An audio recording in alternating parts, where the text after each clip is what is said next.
We are live on YouTube. We can start with your but Yes, yes, Chaudhary sir, he has joined. no, he's not joined us. So it's wait for. Can I call him? I'll call him and I'll check. Yes, ma'am. Okay.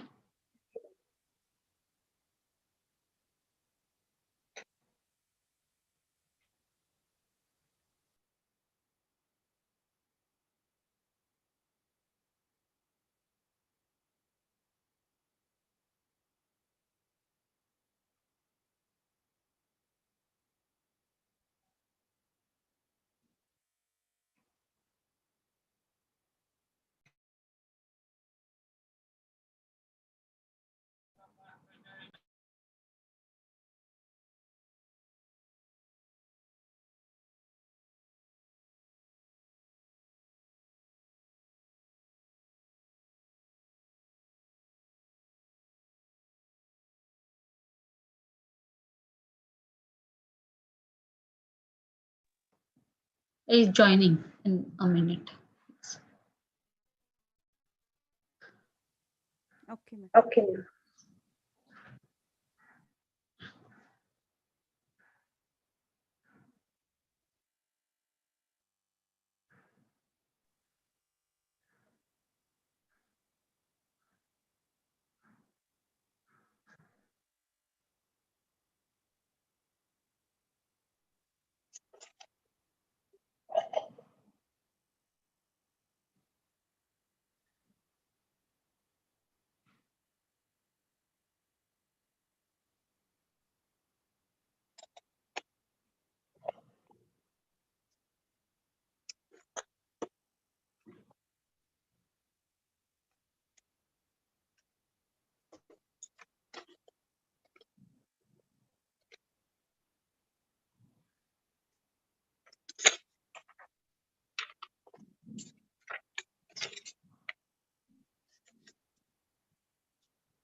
Sir has not joined yet. No, not as yet.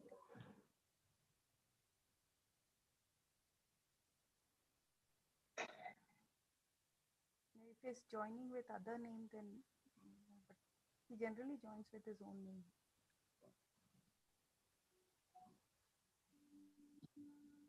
Confirm.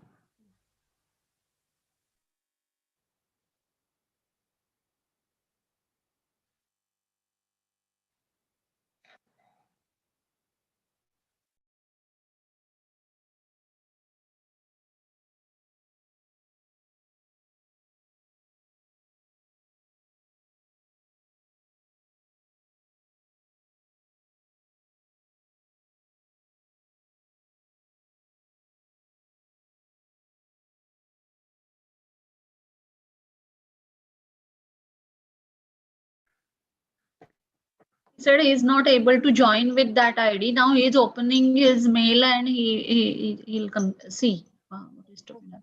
Okay.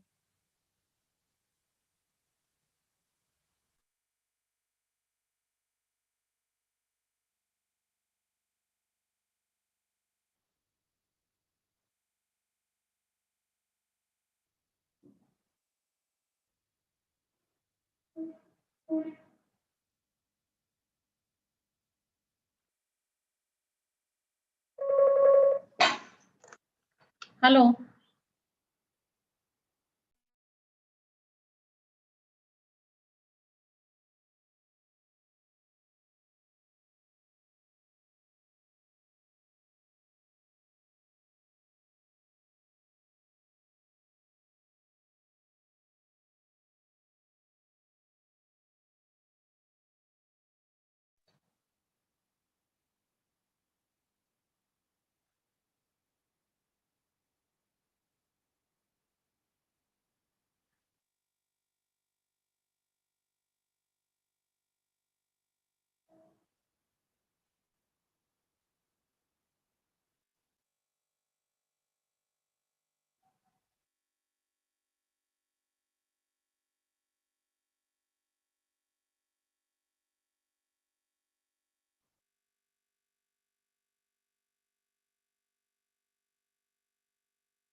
Yes, madam. He has joined.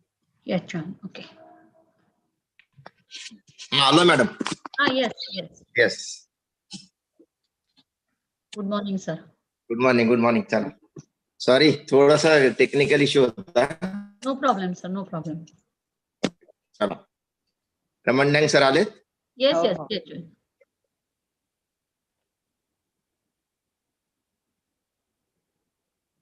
Shall I start, madam? Yes, we can start. Okay. So very good morning to all the dignitaries, resource persons for the day, all the delegates, Principal ASSMS College of Pharmacy, Dr. Ashwini Madgurkar, Coordinator for today's program, Dr. Mrinalini Tamle, all my senior faculty members and all the staff of ASSMS College of Pharmacy, a very good morning and a warm welcome for this program. On behalf of ASSM Management and ASSMS College of Pharmacy. We all have been looking forward for this National Faculty Development Training Program organized by ASSMS College of Pharmacy in association with APTI on a very apt theme, that is Learning Management System for COPO Attainment. I welcome everyone for this program, and I would like to request Principal ASSMS College of Pharmacy, Dr. Ashwini Madgurkar, to deliver her welcome speech. Madam. Yes, thank you, Trupti. All the dignitaries and delegates at this webinar, on behalf of management and AISMS College of Pharmacy, I welcome you all. Our college was established in 1996 and we are in 25 years now, 25th years now. Our college has been accredited by NBA in 2013 and by NAC in 2018 with A grade.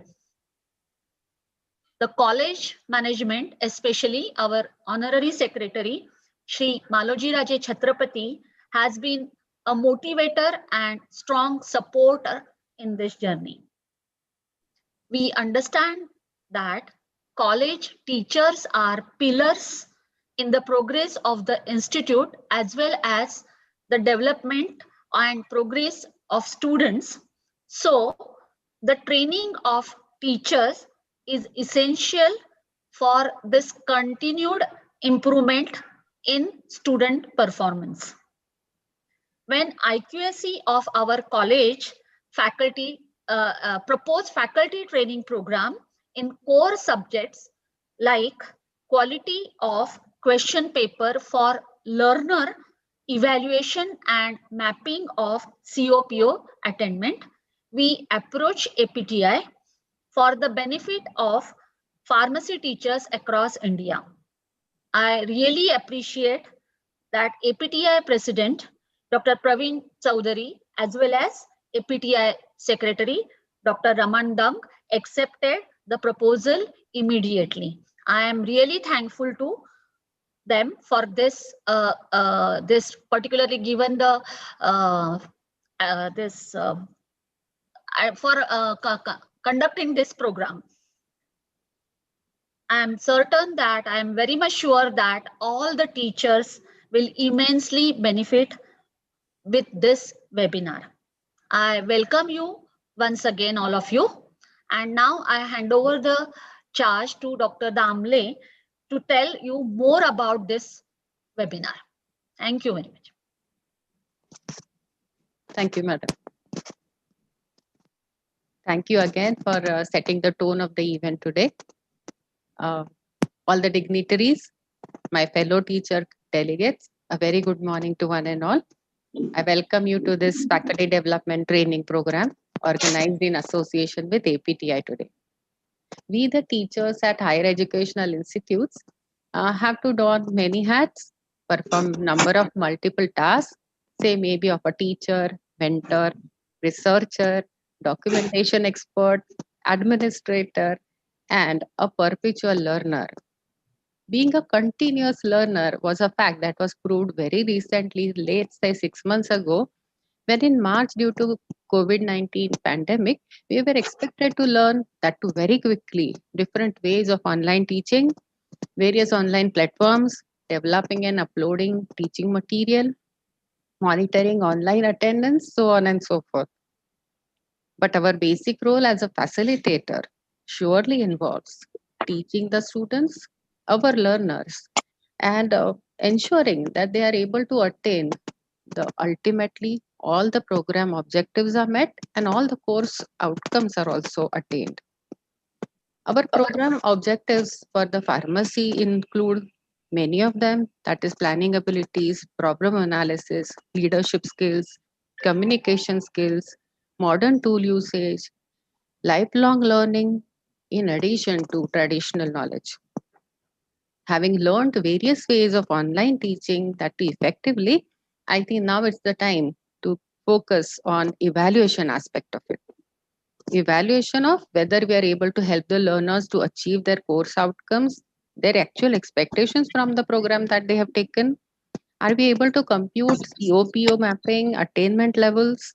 Are the question papers that we set as per the Bloom's revised taxonomy? To tell us more about this, we have experts in this field to help us understand these basic concepts. At this juncture, I would definitely wish to personally thank APTI for organizing many training sessions for the pharmacy teachers during the national lockdown period. They had chosen number of appropriate topics for the trainings like foundation course in online educational methodology, flipped classroom, QBD, publication ethics, DOE, herbal remedies, meditation workshop, and many more. We are happy to organize today's session in collaboration with APTI. We are privileged to have APTI office bearers, President Dr. P.D. Chowdhury sir, and Secretary Dr. Raman Dung sir for the inauguration of today's event. It's my pleasure to introduce Dr. Raman Dung to all of you. He is currently Secretary of APTI, Association of Pharmaceutical Teachers of India, and Principal of KLE College of Pharmacy, Bangalore. He completed MPharm in Pharmacognosy and Phytochemistry from Hamdard University, Delhi, PhD from Bangalore University, MBA in marketing management, and also has a degree in clinical data management.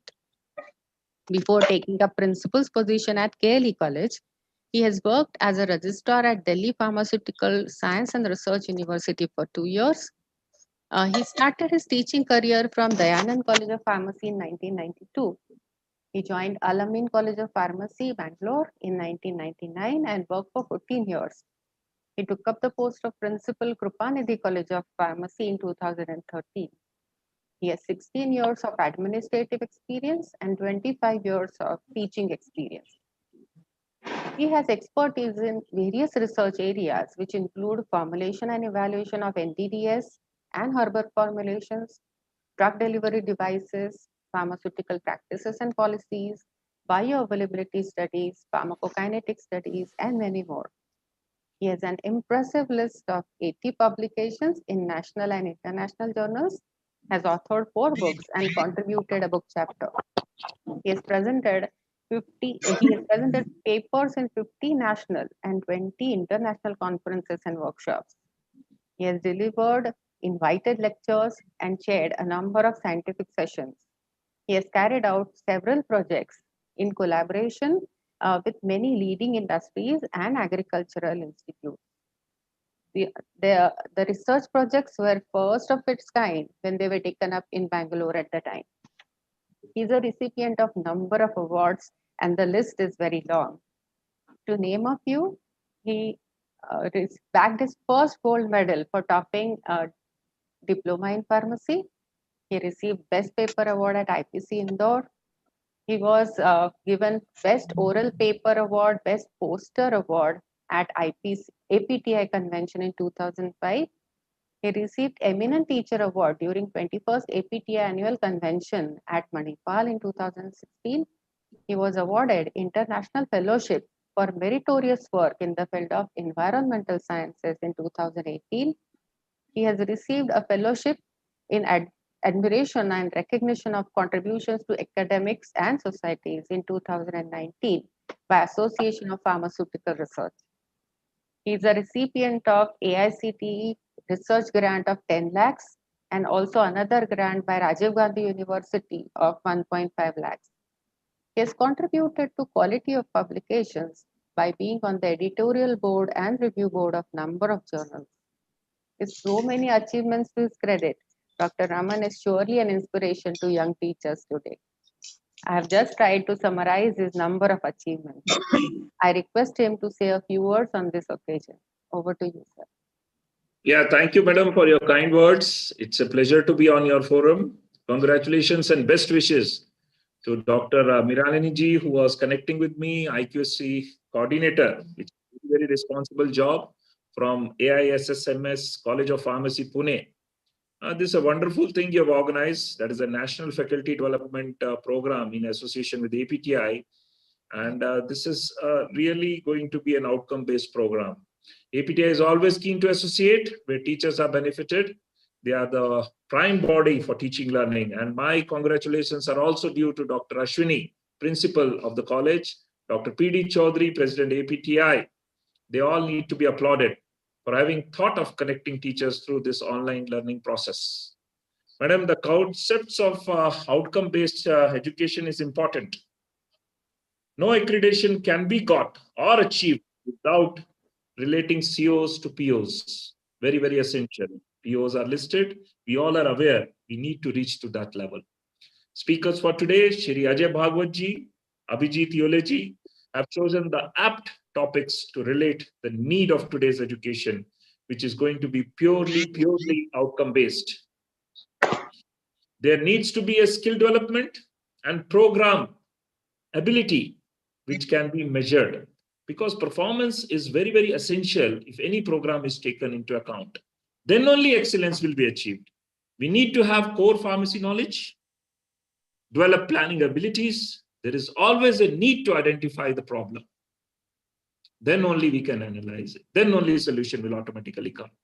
Just overlooking the problem, just pondering over it, nothing happens. So we need to move to the next level. We need to have the concepts of finishing school. We need to develop the leadership skills and have extensive use of modern tools to connect. fortunately or unfortunately, whatever this pandemic, we should take the positive side always. That is what APTI is all about. So pandemic has shown us the importance of health services. Pandemic has shown us the use of this all tools which are of modern importance. Have we ever thought of developing e-content otherwise? They all existed. Now all are having their YouTube channels, all are having the website. Recently, I opened nearly 3 to 4 college websites. They're all flooded with e-content. So teachers are developing it. Teachers have learned from the day one. If madam has congratulated APTI for doing webinars, if it has benefited all, then I'm really happy. Because teachers are the core of APTI, and if it has really benefited, and we are seeing the outcome. So outcome has happened. So these webinars, what you're doing now, you're continuing, definitely there is outcome. We need to have a professional identity. Obviously, we need to follow ethics. And then, very essential, to communicate well. There is immense need to connect to the community. If there is community connect is missing, then nothing moves. Definitely, we have to see that the benefit comes because now India is the prime runner. If you see the industry, if you see the education, everywhere there is outcome. Everywhere there is a connect. Without that, I remember my tenure at Delhi, where definitely even the ministers at higher level used to ask us the outcome budget. It was the initial thing. What is this outcome budget? Is it something to do with finances? No. Even we used to call at our higher level, what happened to your research? Last time you had so many publications. Why not now? What is the patent content? What is the teaching learning concept? So all the 9 criteria of NPA or any other criteria need not be followed only for documentation. They need to be in practice. So friends, let us all join hands and reach out to the underprivileged through quality education and concern. Good luck and best wishes to your team, madam. Thank you for inviting me.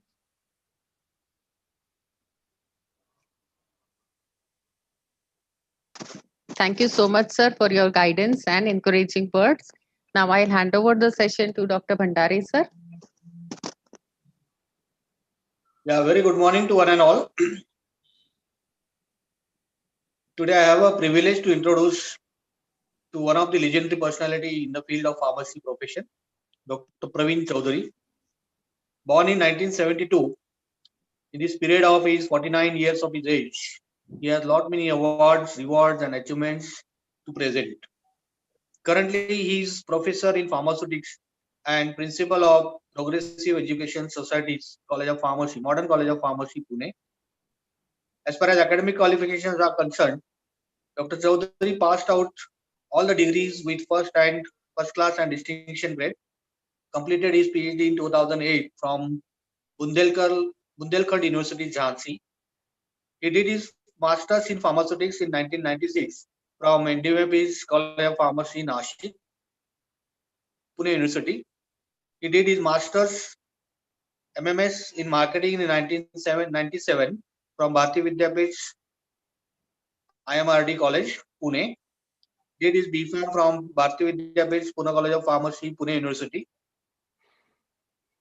He has, under his guidance, research guidance, 14 PhD students have been awarded PhD and 65 students passed out MPharm degree under his guidance. He has 23 years of professional experience in teaching undergraduate and 20 years to postgraduates.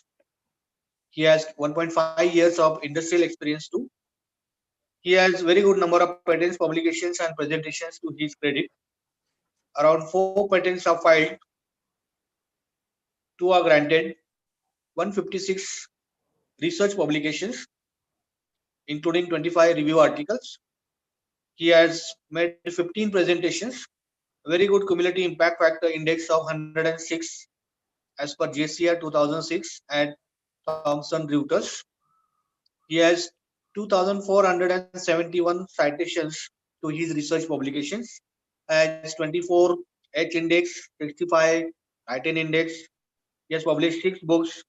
He has 34 lakhs of research grants to his credit. He has received major research projects from AICTE of worth amount rupees 14.6 lakhs in 2015. He also has received moderate grant from AICTE of rupees 13 lakhs. He has received research grants of 3 lakhs twice from University of Pune. His key areas of research interest include novel floating pulsatile drug delivery system using press coating technology, development of chronopharmaceutical drug delivery system for asthma. He has a very good administrative experience. Till now, he has held different positions like President APTI India, Dean Faculty of Pharmaceutical Sciences, Savitribai Phule Pune University, member Peer Team National Board of Accreditation, member Indian Pharmaceutical Congress Association, former co-chairman of Local Organizing Committee for 69th IPC in 2017 at Chandigarh, former member Standing Committee, Savitribai Phule Pune University, member Academic Council, Pune University, member Senate, Savitribai Phule Pune University, chairman Research and Recognition Committee, Savitribai Phule Pune University. He has been member of Board of Examination of Savitribai Phule Pune University, then member Ombudsman Panel, member Lapses Committee, member Unfair Means, member PUTR Committee of Savitribai Phule Pune University. He has been a member of Board of Studies of Solapur University, former Associate Secretary of APTI Central in 2013 to 16, former Vice President APTI.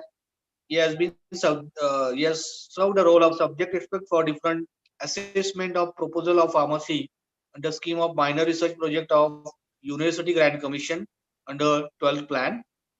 Subject expert for selection of head of department diploma in pharmacy, Maharashtra Public Service Commission. Member governing body D.Y. Patel College of Pharmacy. Member Business Council Progressive Education Society. Member Business Council Progressive Education Society. Member Board of Life Member Progressive Education Society. He has different professional membership too. He is a life member of Association of Pharmacy Teachers of India, life member of Indian Pharmaceutical Association, member Society of Ethnopharmacology. He has provided services to academic given to various universities, approved PG teacher and PhD guide in pharmaceutical sciences by Savitribai Phule Pune University. He has been invited as a resource person for NAC or NBA and delivered 21 talks. He has 9 achievements and awards to his credit. Best Principal Award in 2017-18 under Professional Colleges by Savitri Bai Phule Pune University. IDMA Award in 2016 for Best Research Paper in Pharmaceutics. In 2016, he has received Pharma HR Society's Principal of the Year Award in 2015. Millennium Inspiration Award in 2014. 54th IPC Trust Pharmacy Teacher of the Year Award 2013. Appreciation Award in 2013. IDMA Award, RL Nikor Award in 2009. Best Research Project Award. He has 5 achievements and awards to his college credit. Accreditation by NBA, accreditation by NAC, secured 41th rank in 2017 by NIRF, 74th in 2019, 68th in 2020. He has received Best College Award in 2015, Best College Award in 2012, Best Magazine Award in 2013. With this, I am privileged to introduce Dr. P.D. Chaudhary for his achievements and rewards. Thank you very much. Over to you, Damle Madam.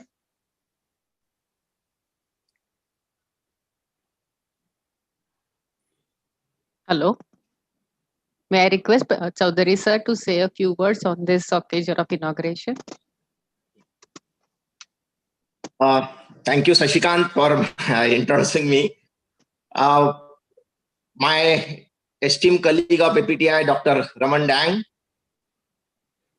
Principal Dr. A.R. Margulkar Madam, all the faculty members of AI SSMS College of Pharmacy, and the delegates, all the fellow teachers who are attending this webinar from all over the country. Since this webinar received overwhelming response throughout the country.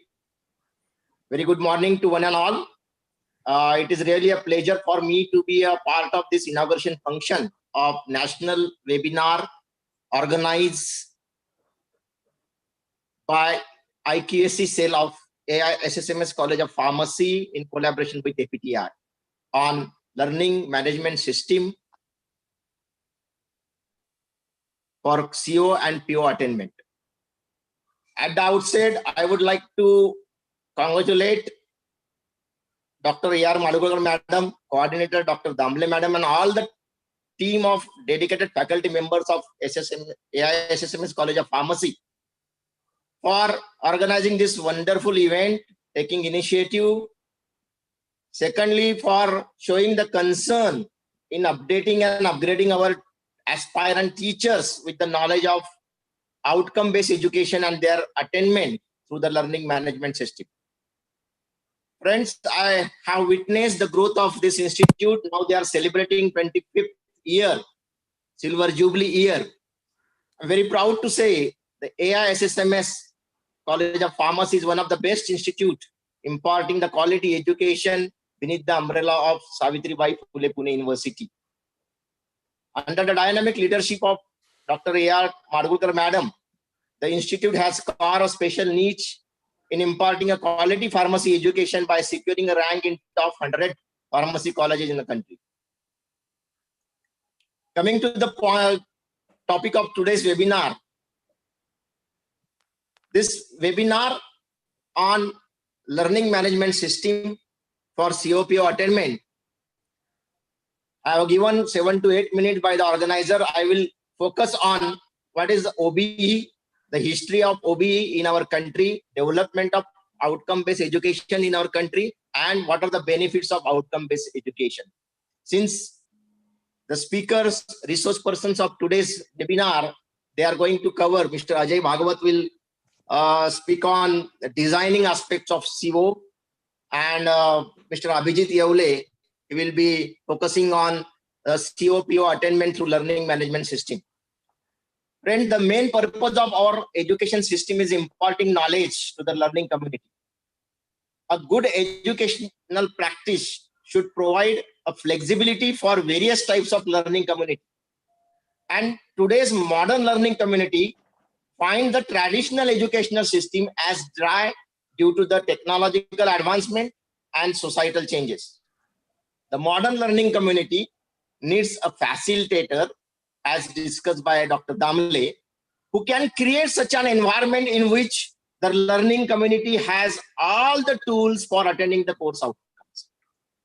Outcome-based education creates a clarity for a learning community what they should accomplish at the successful completion of the course.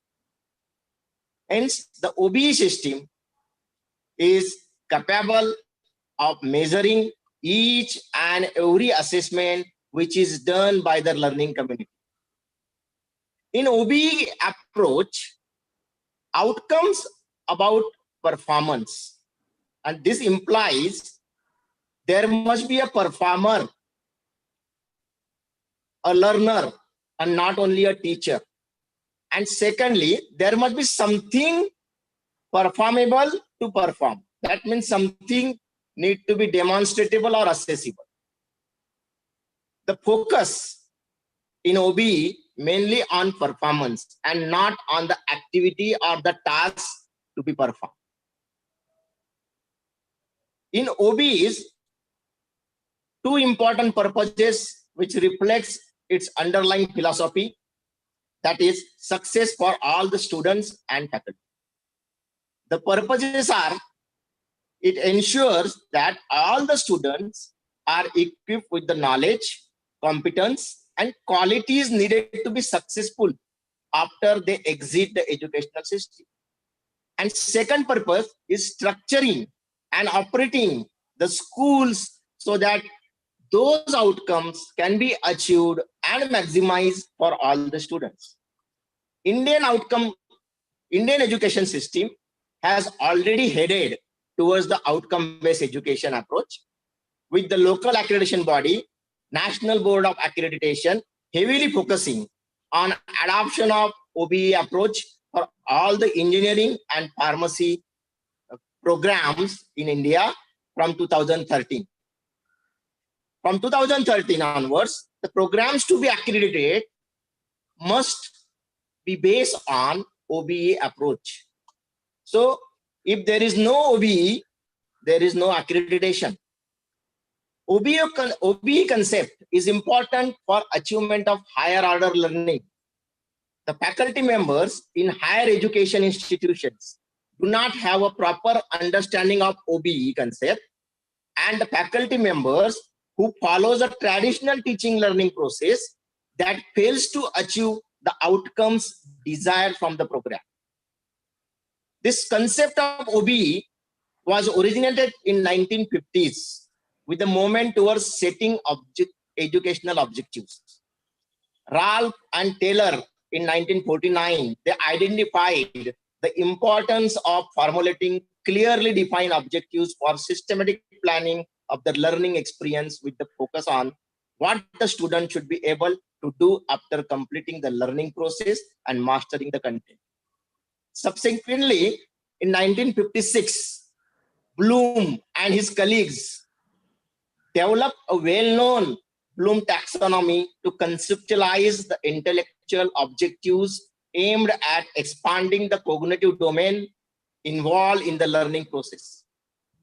This outcome-based education involves the restructuring of curriculum, assessment, and reporting practices in education to reflect the achievement of higher order learning and mastery rather than the accumulation of course credit. Later in 1993, Spaddy, he studies about teachers' psychology. And understanding of teaching learning reflects that the learning centered orientations are more favorable than teacher-centered orientations. Samuel Witch and Bain in 2001, they pointed out that OBE has shifted the focus from teaching to learning. And it is based on the concept that students learn best through the experience. It was experienced that the student passing out of higher education institution lack the skills suitable for employment, and this leads to change in all the aspects of education, from curriculum design to pedagogy to assessment. Bloom taxonomy clearly defines the level of performance to be achieved by the learner at different level of learning. In Indian scenario, it has been observed that the quality in higher education is facing numerous challenges due to increase in competition at all levels and increase in expectation of all the stakeholders in education, namely the students and the parents.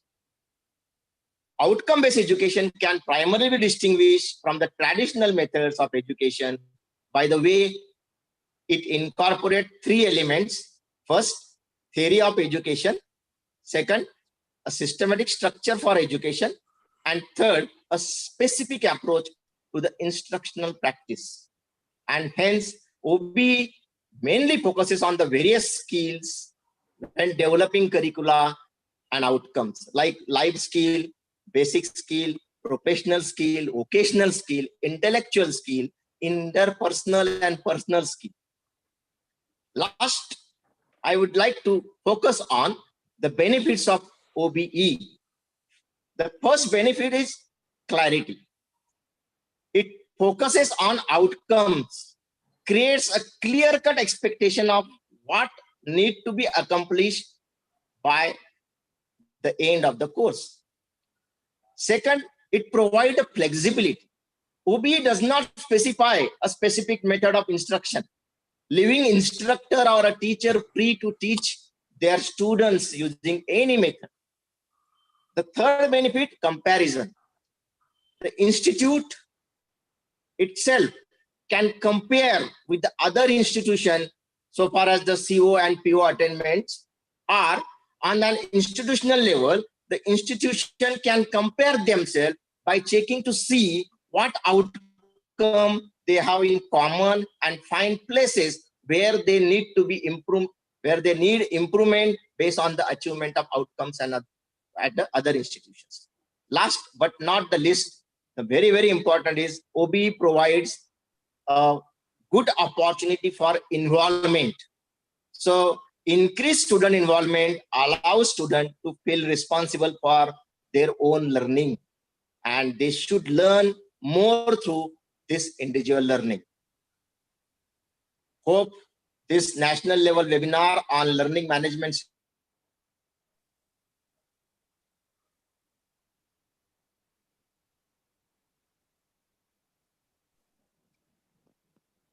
Hope this national level webinar on learning management system for COPO attainment would bring a new zeal and ecstasy in all the participants who have participated from all over the country. And I'm confident that all meaningful discussion, full deliberation and broad interactions in this webinar would certainly give an impetus to excel all the participants in their respective domain. Thank you for patiently listening. I propose to thank our coordinator, Dr. Damle ma'am, Principal Dr. Madhulkar Madam, and management of AI SSMS College of Pharmacy, Pune, for giving me this opportunity to interact with all the participants. On behalf of organizer and APTI, I would like to thank the resource person in advance who will be contributing by updating our pharmacy teachers on learning management system for COPO attainment. I wish a great success to this webinar. Thank you so much. Wish you great success. Thank you. Good day. Over to you, Damle Madam. Dr. Praveen Chaudhary. Thank you, Dr. Raman Dan, our dignitaries from APTI. Your thoughtful words and basically your motivating presence despite your hectic schedules is highly appreciated. So I would like to once again thank you from ASSM Management and ASSMS College of Pharmacy for your presence. Thank you, sirs. And now I formally declare that we have concluded with the inaugural session and we'll begin with the technical session. And for this, I would like to invite Kalyani Asgaonkar Madam. So Kalyani Madam, please take the session forward. Thank you. Thank you, Dr. Chitre. I'm really glad to introduce our first speaker for today, Mr. Ajay Bhagwat. Mr. Ajay Bhagwat is an engineer with more than 35 years of experience. Sir is an EdTech expert of technologies for academic quality assurance, competency-based medical education, outcome-based education, and technologies to automate accreditation management of NBA, NAC, etc. Sir has special expertise of lean manufacturing. He spearheaded a program of implementation of lean management principles based on Toyota's standards of manufacturing. Presently, Mr. Ajay Bhagwat manages product engineering, market and business development, and delivery for imports in India for implementation of their state-of-art cloud-based technology platform for the state and private universities, B schools, engineering colleges, and corporate training divisions. In past 6 months, Sir has trained more than 35,000 teachers. And today we are very fortunate to have him and get trained from him. So I would like to now invite Mr. Ajay Bhagwat, and I would like to request him to start with the session. Thank you so much. And it's my pleasure to be part of this forum. I hope that I'm audible to all of you. Yes, sir. Yeah, so it was a very enlightening talk given by Dr. Chaudhary a while ago on outcomes-based education.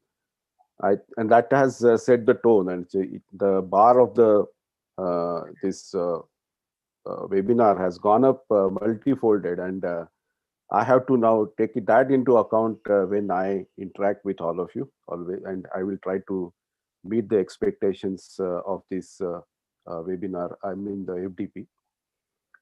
I felt privileged to be part of this because I also heard Dr. Raman sharing his thoughts earlier, and Dr. Madhulkar also, and Dr. Damle also. It is my pleasure, and I thank you once again, the organizing committee, SSMS College of Pharmacy, to invite me to be part of this faculty development program on outcome-based education. I'm going to now share my screen, and I will switch off the video whenever there is a need. I will turn it back to save my bandwidth.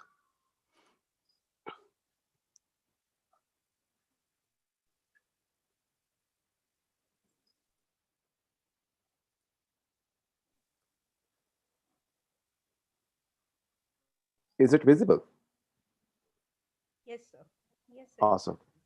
And am I audible clearly? Yes, sir. Awesome. Yeah.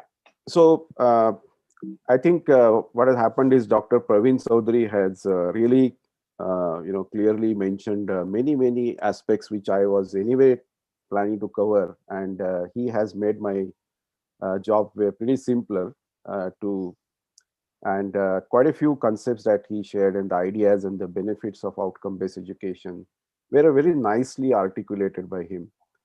And I will try, take that as a baseline for this presentation by me, and then take it forward. So even my intention was today to cover a few conceptual level ideas before I start introducing the advanced level concepts of outcome based education implementation, right? So my focus is about how to implement outcome based education, how to look at the program design with the perspective of outcomes based education, how to analyze the students performances, how to identify the weaker students or slow learners, and then how to plan the continuous improvement activities. That is the orientation of my presentation to all of you. I would request the organizers and the participants who have joined directly here on Zoom platform. They can ask the questions anytime. Whenever I feel like taking a pause, I will take the pause, read the questions, and try to answer those. So please keep posting your questions in the chat box. And those who have joined from the other sources like live streaming, I would request organizers to read the questions, if any, on that forum, and then read it out here whenever required. Thank you so much. Let me begin with setting up a very small, this is a input that we need to keep in mind all the time during this FDP, because we tend to call B pharmacy as a course. That's the way it used to be defined earlier, but now in the context of outcome-based education, we must call B pharmacy as a program. And the courses like human anatomy and physiology, pharmaceutical analysis, communication skills, remedial biology are all courses. And when I refer to course outcomes, it is obviously at the level of a course like human anatomy and physiology. And when I refer to program outcomes, obviously those are at the level of B pharmacy. This is since we have a time of around 90 minutes, and so I'm going to be little fast taking you through these slides. So whenever there is an opportunity to interact beyond this FDP program, I will try to cover those, questions, if any, if you wanted me to address. But since looking at the time availability, I need to kind of, swiftly go through these presentations. I'll try to do this job as better as possible to bring the clarity about the concepts that I'm going to cover today.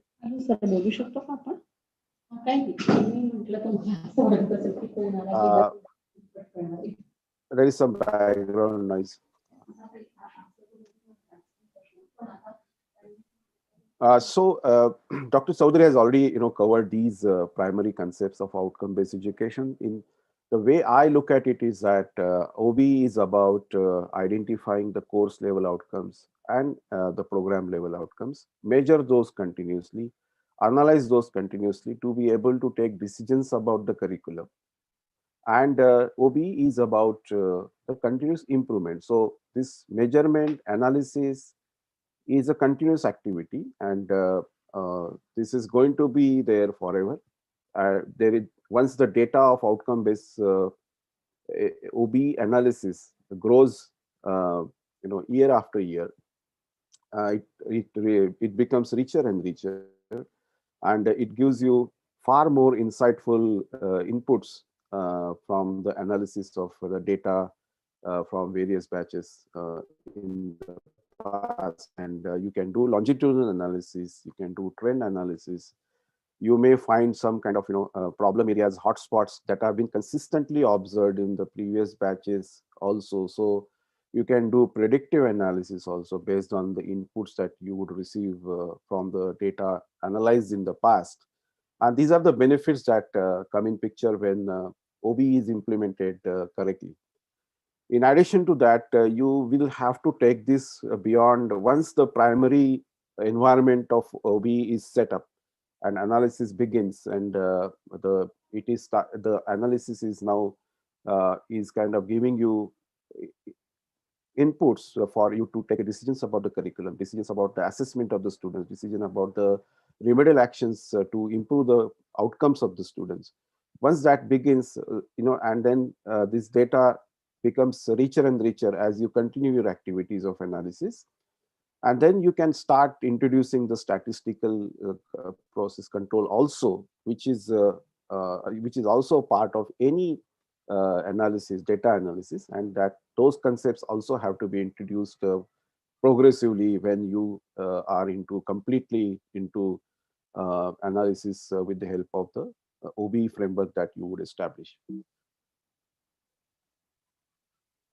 Let me now begin, a discussion about what the program outcomes are and how to identify those, how to analyze those. So this particular idea shows you that the students take the admissions, and then the core process of teaching learning happens.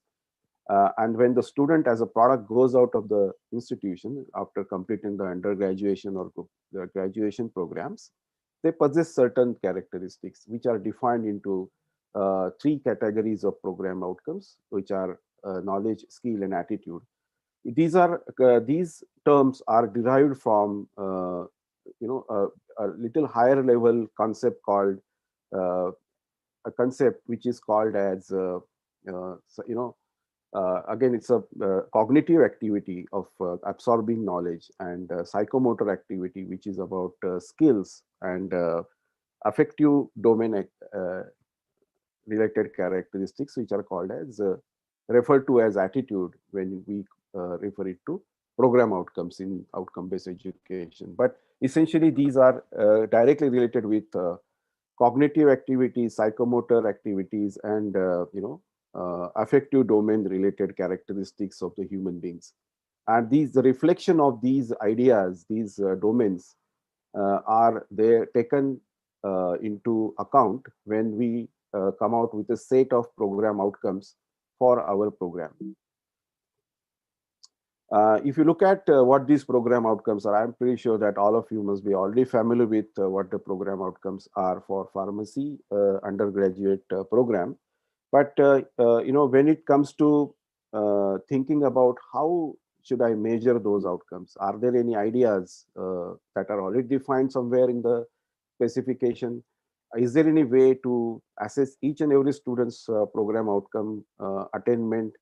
How would I say that PO1 and PO2 is achieved by a student but not PO3? PO4 is kind of satisfactorily achieved by the student, and other POs like PO5 and PO6 is also kind of satisfactorily achieved by the student, but it is not so good in PO4, and PO3 happens to be very poorly achieved by the student. How would I be able to assess this and come out with a kind of the factual analysis of the student performances with respect to these outcomes? So in many other standards, you would find that there are some performance indicators defined, and which are also further broken down into indicators of the performances, which will help you say whether or not a student has achieved this program outcome with a degree of, let's say, beginner, or you found that student has done a good job, but which helps you call the performance as developing or proficient or exemplary. So these are the performance indicators which are defined for every program outcome.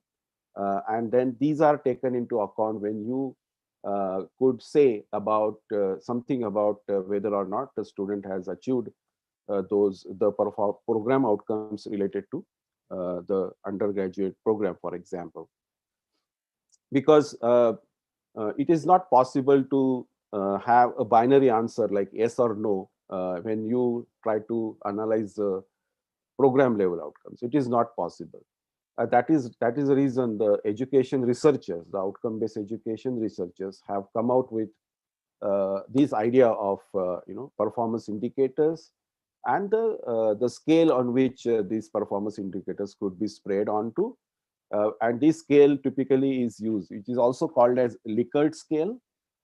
This is typically used for competency measurement. Globally, this is accepted norm, and typically ABET is one of the international specification for technical education, has also taken this for the in their specification. And if I am not mistaken, this concept is also now being introduced by AICTE. If you refer their examination reform policy document, you will find some reflection of similar ideas coming up there as well. So after a few, probably they have started already now conducting workshops in introducing the ideas mentioned in the examination reform policy document. And I'm pretty sure that progressively all the fields of education in India also will be having a good idea, clarity about how to measure the program level outcomes, which is currently not clearly defined in the NBA specification. However, I'm pretty sure that progressively it will happen. So now if you look at the profile of the students. So if I would call this as a profile, right? Profile means how well have they achieved those program outcomes. And if a batch of 60 students goes out of the college every academic year, they possess certain characteristics when they go out, and a picture may look like this. And if you would look at the number of students for a given performance program outcome, if you try to see how many students fall into beginner category, developing category, proficient category, exemplary category, let's say you come up with a number like this, right? 19, 12, 9, and 6. And if you now compare that with a kind of target that you have in mind, you may find that the target was a little higher than the, for example, it may not be always the case. Currently here in this example, the target is kept a little higher than the actual numbers achieved. And hence the goal of the teachers, the goal of each and every person involved in teaching process will be to see whether how these students, many of the students from beginner should be moving to developing to proficient, and proficient to exemplary. So it's a little more push that is required for the students to be able to move to the next bucket. Some of them may directly go to jump by a step, but that may not be always possible. Or at least the process that we would continuously monitor, analyze, and come up with remedial actions may help the students to at least go one step further in these achievements.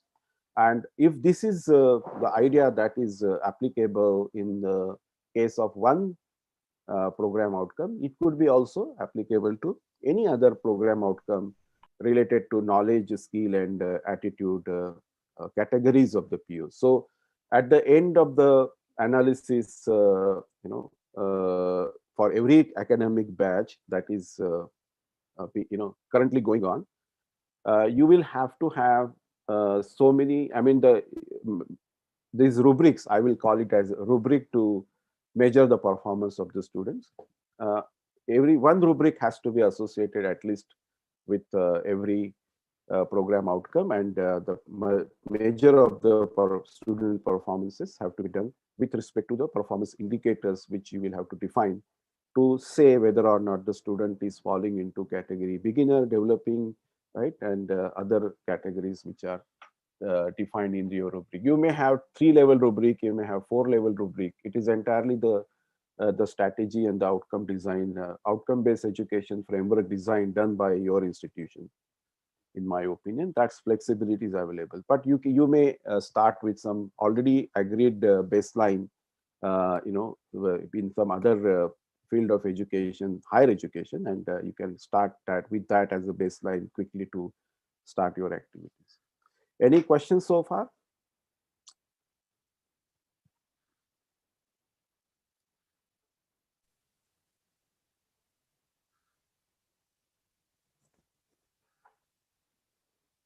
So nothing on the chat box as yet. Okay. There have been people who want me to admit them, so I think Sir, you must have. we are looking into it. Sir. Okay, fine, fine. Yes, that is. So let's talk about what OB means to a teacher. Uh, when a teacher takes a critical look at what OB means to me, is it going to add too much of work? What is in it for me? Is it going to make my job simpler? All such questions may come up, right? Let's try to list down all those questions which might pop up in any teacher's mind when it comes to when the OB as a concept is introduced for the first time. There could be obviously questions about what course outcomes are for my course. Who would design it, right? Will I be able to contribute anything, or if somebody else will tell me that, hey, these are the course outcomes that you have to manage? And how would I know that these are the right sets of course outcomes that I have to achieve, right? Then I need to understand as a teacher what program outcomes are being satisfied by my course outcomes. What is the association? What is the degree of affinity? And how these course outcomes, meeting these course outcomes, are going to help me meet the program outcomes also. This is this clarity is required at the teacher level. Next question that can come up is how do I measure the program outcomes? Is there a common method that is to be used by all the teachers, or it is specific to my course, and why it is specific to my course? What are the targets? Who would define those, right? How that the person who defined those targets uh, has been able to derive these numbers for me? And these also could be the questions that will pop up in anyone's mind. And essentially, once the efforts are taken for collecting the data, analyzing the data, how the teacher also would like to know how would I analyze the data? What is the expected to be identified, found out from this analysis? How am I going to improve the performance of the student? What I'm supposed to look at here in this pile of data that is sitting in front of me? So there will have to be a process of analysis that is to be known to the teacher, and the purpose of this analysis also should be very clearly defined in the process that has to be defined by every institution related to outcomes-based education.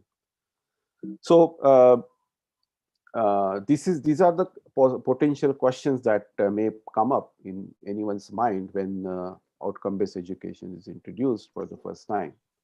So I will try to address as many questions as possible. And if you have any other questions, as I mentioned, please posting those in this chat boxes here.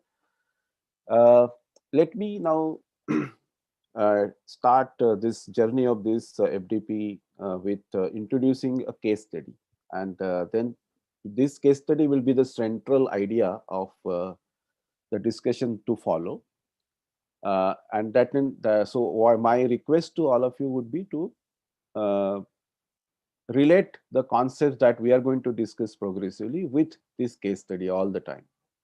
Now, what we have to do is each one of you will have to play a role of a program design, as if you are given the responsibility of designing this program. I'm pretty sure that anyone who has spent at 10 to 15 years in the teaching field in their respective domain, they should be able to do this without any problems.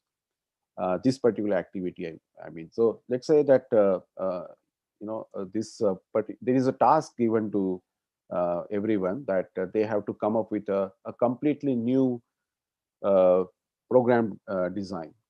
That means this program did not exist in the past, and it's a completely brand new program has to be defined. So uh, if you start thinking about how to design a new program from scratch, what steps are involved into that? That is what is the case study here, and I'm going to introduce the concepts of OB in regards with the steps involved into designing a completely new program. And then probably you'll be able to then relate these concepts, the importance and the sequence and why they exist, why this should be done in a particular way. You'll be able to find some correlation between these concepts and the case study that we are discussing here. So the first step is identifying the graduate attributes which are related to your program. As you know, graduate attributes is actually a set of individually accessible outcomes. I'm sorry, accessible outcomes that are the components of indicative of the graduate's potential to acquire competence to practice at appropriate level. And the second statement I can read here is that the graduate attributes are exemplars of the attributes expected of graduate from an accredited program. So in short, these are the standard. This is the standard taxonomy of the graduate attributes. A student finishing the higher education would or should possess some of these attributes when they finish their graduation. And not all the graduate attributes are applicable to all programs. And it is expected that from this standard taxonomy, you pick and choose the right set of attributes applicable to your program. And then once you pick and choose the right set of attributes, which are called as graduate attributes, so which are also divided, by the way, in the three categories: knowledge, skill, and attitude, then you can come up with your own set of graduate attributes related to your program. And from here onwards, these graduates are called as program outcomes. So now onwards, these graduates attributes will be called as program outcomes, because now this set has become now native to your new program that you are designing. The second step is to identify what courses will be there or will have to be designed, will have to be delivered to the students, which will help them achieve those program outcomes. For example, PO1 will have association with course 1 as well as course 2 here, right? So there are two courses which will be required to be taught to the students to comprehensively achieve the requirement of PO1.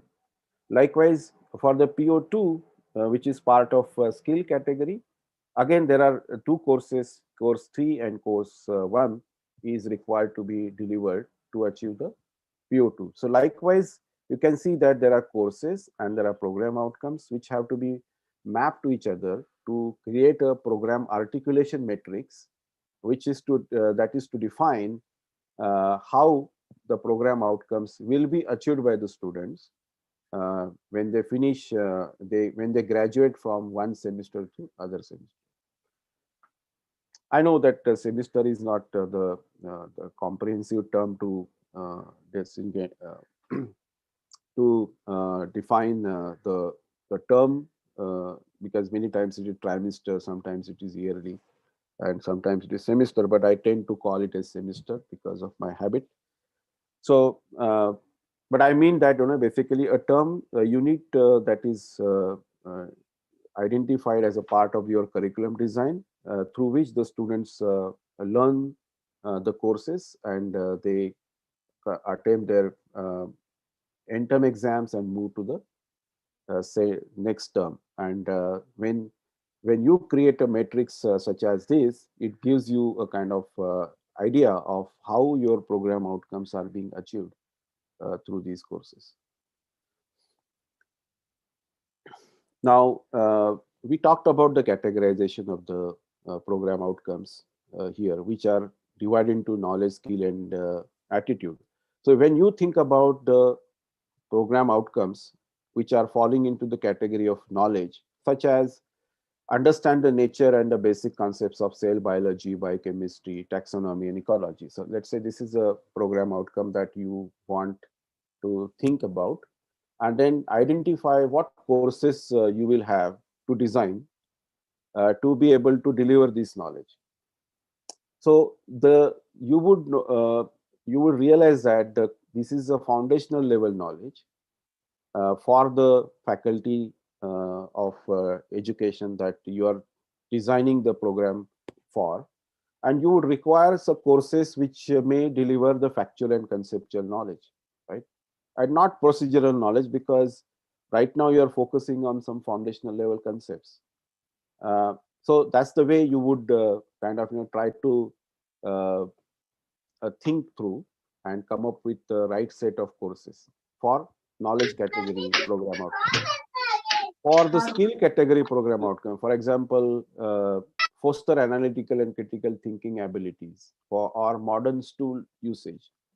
What courses will have to be there to create these abilities in the students? So there will have to be some procedural knowledge to be delivered, and the courses that you would identify would have significant amount of procedural knowledge be delivered, which is related to your faculty of education. And when it comes to attitude level program outcomes, which will be, let's say, is pharmaceutical ethics, honor personal values and apply ethical principles in professional and social contexts. What courses will have to be there to deliver, create these abilities in the students? You will not find easily a course book, a textbook to uh, help the students achieve these values. So many times this question comes, how to teach lifelong learning, how to develop these abilities like professional ethics, right? And naturally these cannot be delivered to the students by teaching them in a classroom through a textbook. It is not possible. There will have to be some activities defined, some projects defined, which will have which will be designed such a way that uh, the students will automatically learn these abilities related to metacognitive skills, metacognitive knowledge rather. And these activities need not be even graded. You can grade, in my opinion, this could be, let's say you ask the student to come up, volunteer and do some activity, which requires them to go out, connect with outside the world, and accomplish something in the campus coming. And then when you ask this question, will there be any volunteers? The students who come up, without a hitch, without a second thought, are the people who are really wants to take the initiative. Then that's automatically the reflection that you are kind of creating in the classroom. And it doesn't mean that those who are not coming forward have to be failed. It's not that typical pass fail criteria that is being decided to be decided here. It is about creating that sense in others mind that these 5 students are taking the initiative, but I'm sitting here without any action from my end. I'm kind of confused whether to say yes or no. Or some of the students I say, no, definitely no, I'm not for this. I may want to do something else, but not this activity. So creating this thought in their mind itself is achievement of the itself is the goal of the question that is being asked by the teacher in the classroom. And it is not about failing those who did not participate, did not volunteer. It's not about that. So that's the reason the activities that are to be designed for communicating the requirements of the attitude, or developing those attitudes, right? Or addressing the metacognitive knowledge the activities need not be having the traditional outlook of passing and failing the students or grading their responses. If at all you have to grade their responses, my suggestion would be to give 100% to everybody. So it is as good as no grading, right? But the idea here is different. When you design an activity related to covering the attitude related outcomes to be uh, communicated to the students. I hope that I could clarify these requirements of attitude level program outcomes with an idea. This is an idea, obviously, and I hope that this was in your mind, this was a practical approach. But in case it is not, let me know. The next step is to now arrange these courses, right? So you have defined your program outcomes, you have identified some courses, but you want to know how to arrange these courses now. What these courses should go into the first term or second term, progressively in second year, third year, fourth year, whatever. How would I, is there any relationship? Are there any foundational courses? Are there any advanced courses, right? And is there any capstone project that is required? And accordingly, the arrangement of these courses have to be done in the various terms related to this program. So that's one part of it. Second part of is of this design would be to think about how am I going to design the course outcomes. Once the courses are identified, the next step is to identify the course outcomes, and then the next step is to go identify the assignments to be conducted. Where how many of those should be formative, how many of those should be summative, and summative. I mean, midterm exam is also kind of partially summative exam, and end term is full summative exam. So, but there could be labs, practicals, projects, and when the project should be planned, when the a lab activity should be planned. All such decisions have to be taken by the program designer.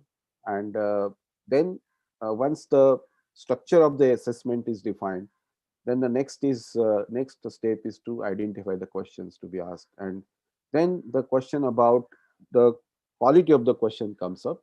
And when it comes to quality of the questions, the new thought is now to map these questions with Bloom's taxonomy levels. It is also called as cognitive process dimension, but it is famously known as Bloom's taxonomy levels, which are to be considered when you design the questions. So the mix of the questions which are simpler, let's say the questions related to remember and understand are definitely simpler than compare with the questions associated with apply, analyze, right, which requires higher order thinking skills. Remember and understand requires lower order thinking skills. It is just recalling the data, right? And interpretation is understanding. Application requires a little more efforts, and but that is again considered to be a lower order thinking skill. So, what should be the percentage of each one of these, Bloom's taxonomy levels in the overall design of the questions? That also is one of the decisions to be taken by the program designer. So that is how the program design would go from one step to other. So here in this case, there are a couple of courses I have taken as an example, and how they are mapped to what the knowledge level the courses are delivering, and their association with the program outcomes, and how progressively this design helps you think about how the how the course outcomes have to be designed, how the assessments have to be designed, and how the questions have to be designed in this part. I think there is one question there.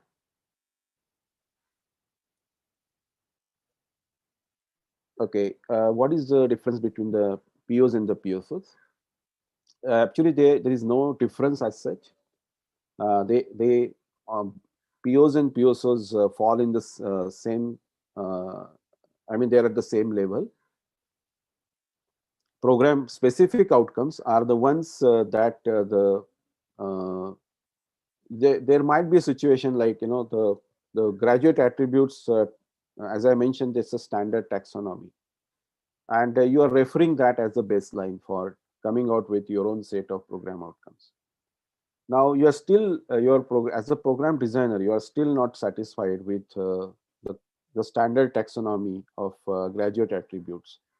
It is limiting your requirements of your program. And that's why you are coming out with your own set of program outcomes, which are not written in this baseline of graduate attributes. For example, you want these to be very specific to your program, and that is why it is called as program specific outcome. At the same time, in your institution, there could be another program, and this program also is referring to the same graduate attributes taxonomy.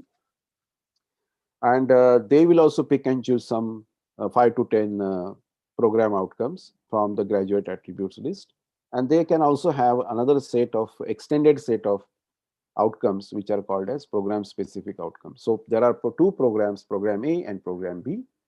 The part of the graduate attributes are coming from the standard taxonomy, but part of the outcomes are defined by the respective program designer.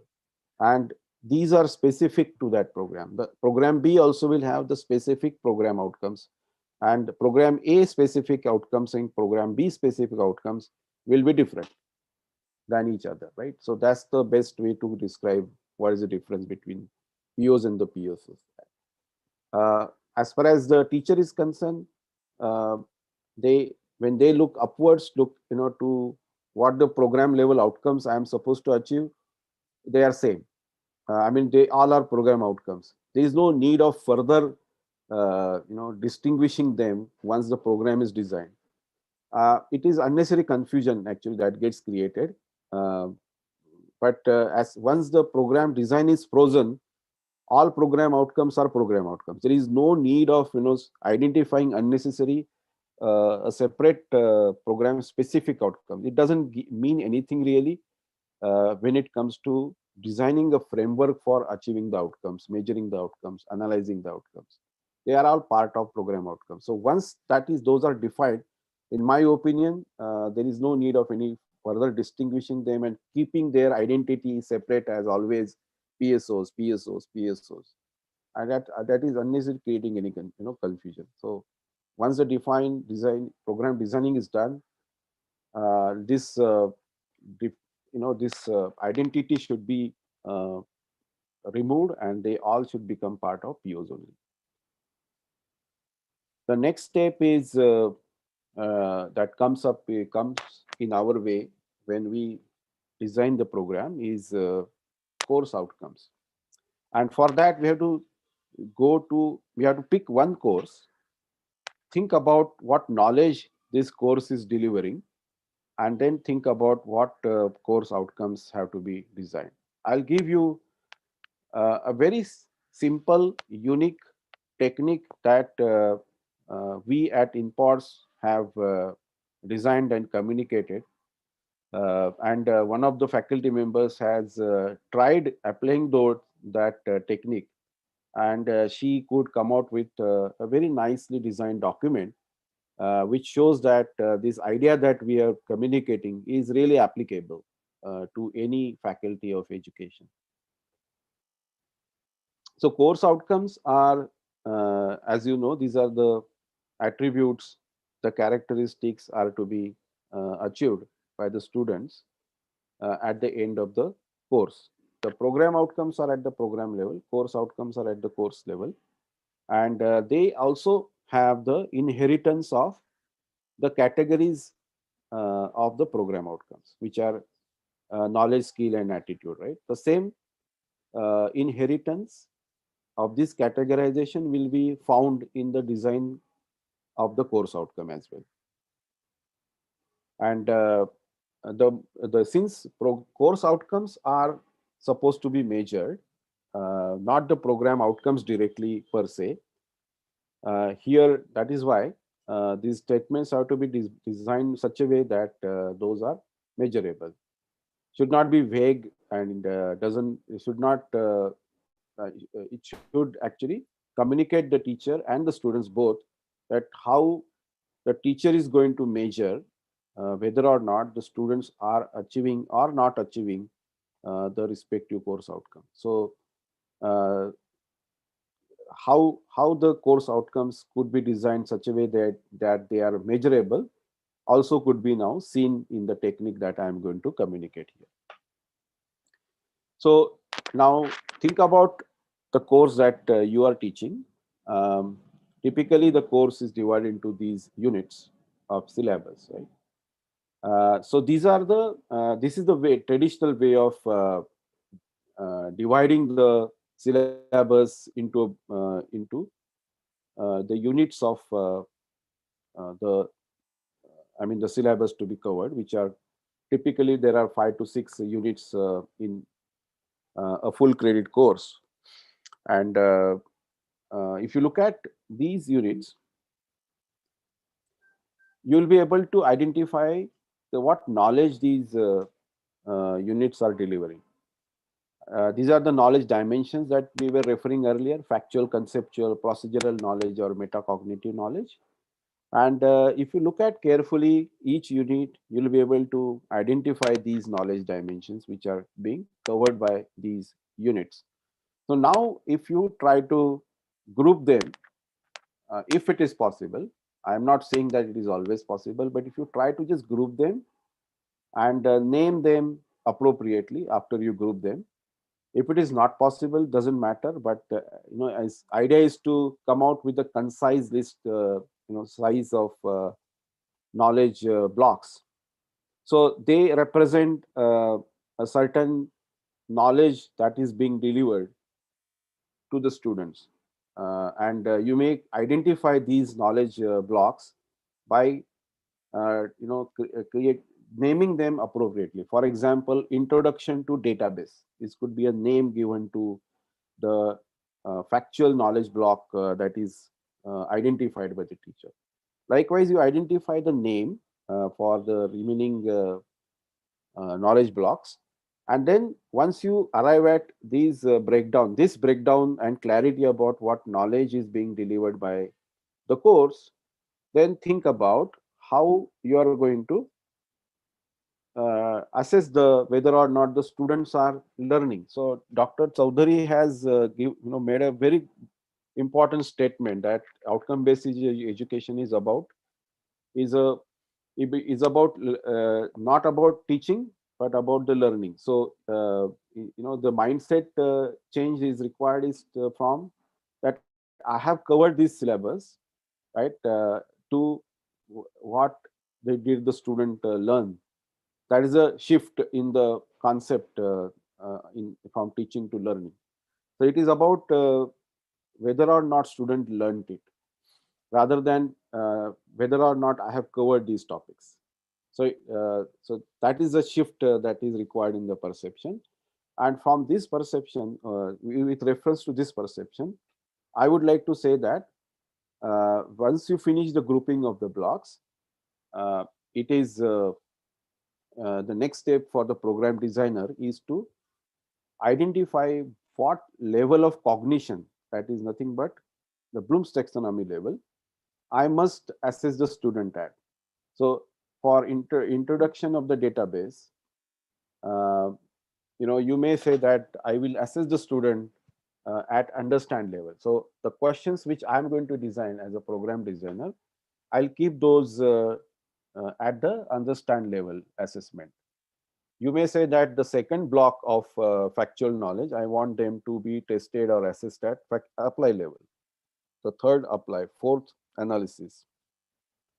The fifth block also needs to be assessed at analysis level, and the sixth block is expected to be analyzed at or assessed at evaluate level. So this gives you a clarity about how you will have to design the questions also. And this is what is about.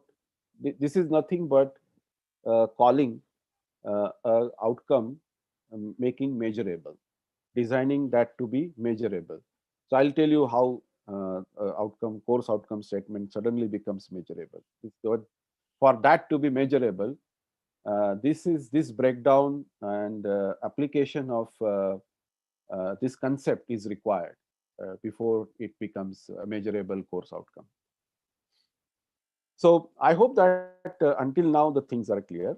So now the next step is to design the course outcome statement, right? So this model is going to help us achieve that. Let me show you how.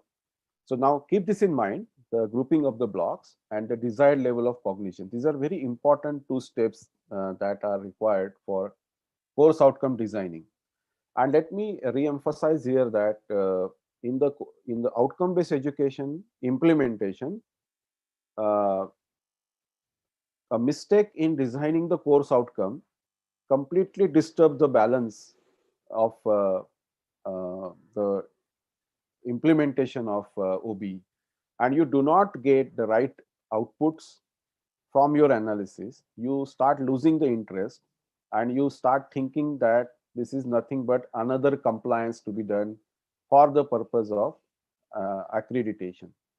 And it is, once you are just tick mark that, okay, I have implemented the outcomes based education, that is now sufficient for me to get the accreditation. And then for that, the current design is serving the purpose. If the institutions look perspective of implementing the outcome based education is just limited to that, then anything can happen.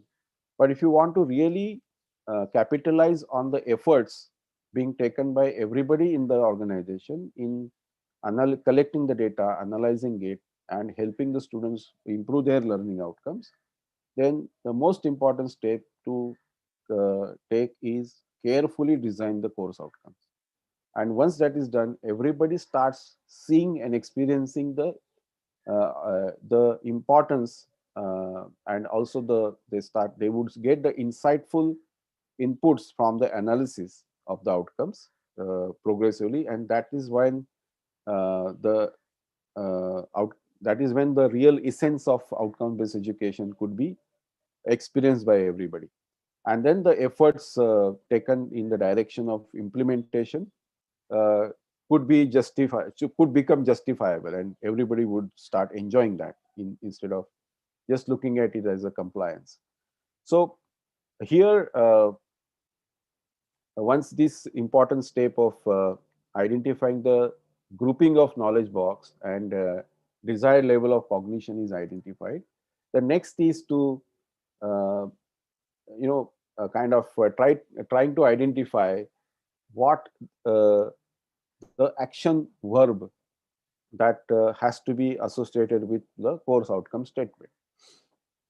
So here, if I would go back, I'll take the factual and understand as the pair here, and I'll say that, okay, this is factual and understand, and I'll get a set of action verbs associated with this combination at this junction point, and I'll pick the right action verb for my purpose. Likewise, I'll go for the next one, factual and apply, and I'll come up with some action verbs that I'll find at that junction point, and I'll pick and choose the right one for me. So likewise, you can actually use this idea to come up with the right set of action verbs for your course, and then be ready for the next step for completing the course outcome statement. For the procedural knowledge, instead of using a cognitive process dimension, you may want to use a different dimension, which is more related with procedural knowledge, right? You may use this model for something different than the cognitive process dimension. It's entirely up to you. This idea is useful in coming out with the right set of action verbs.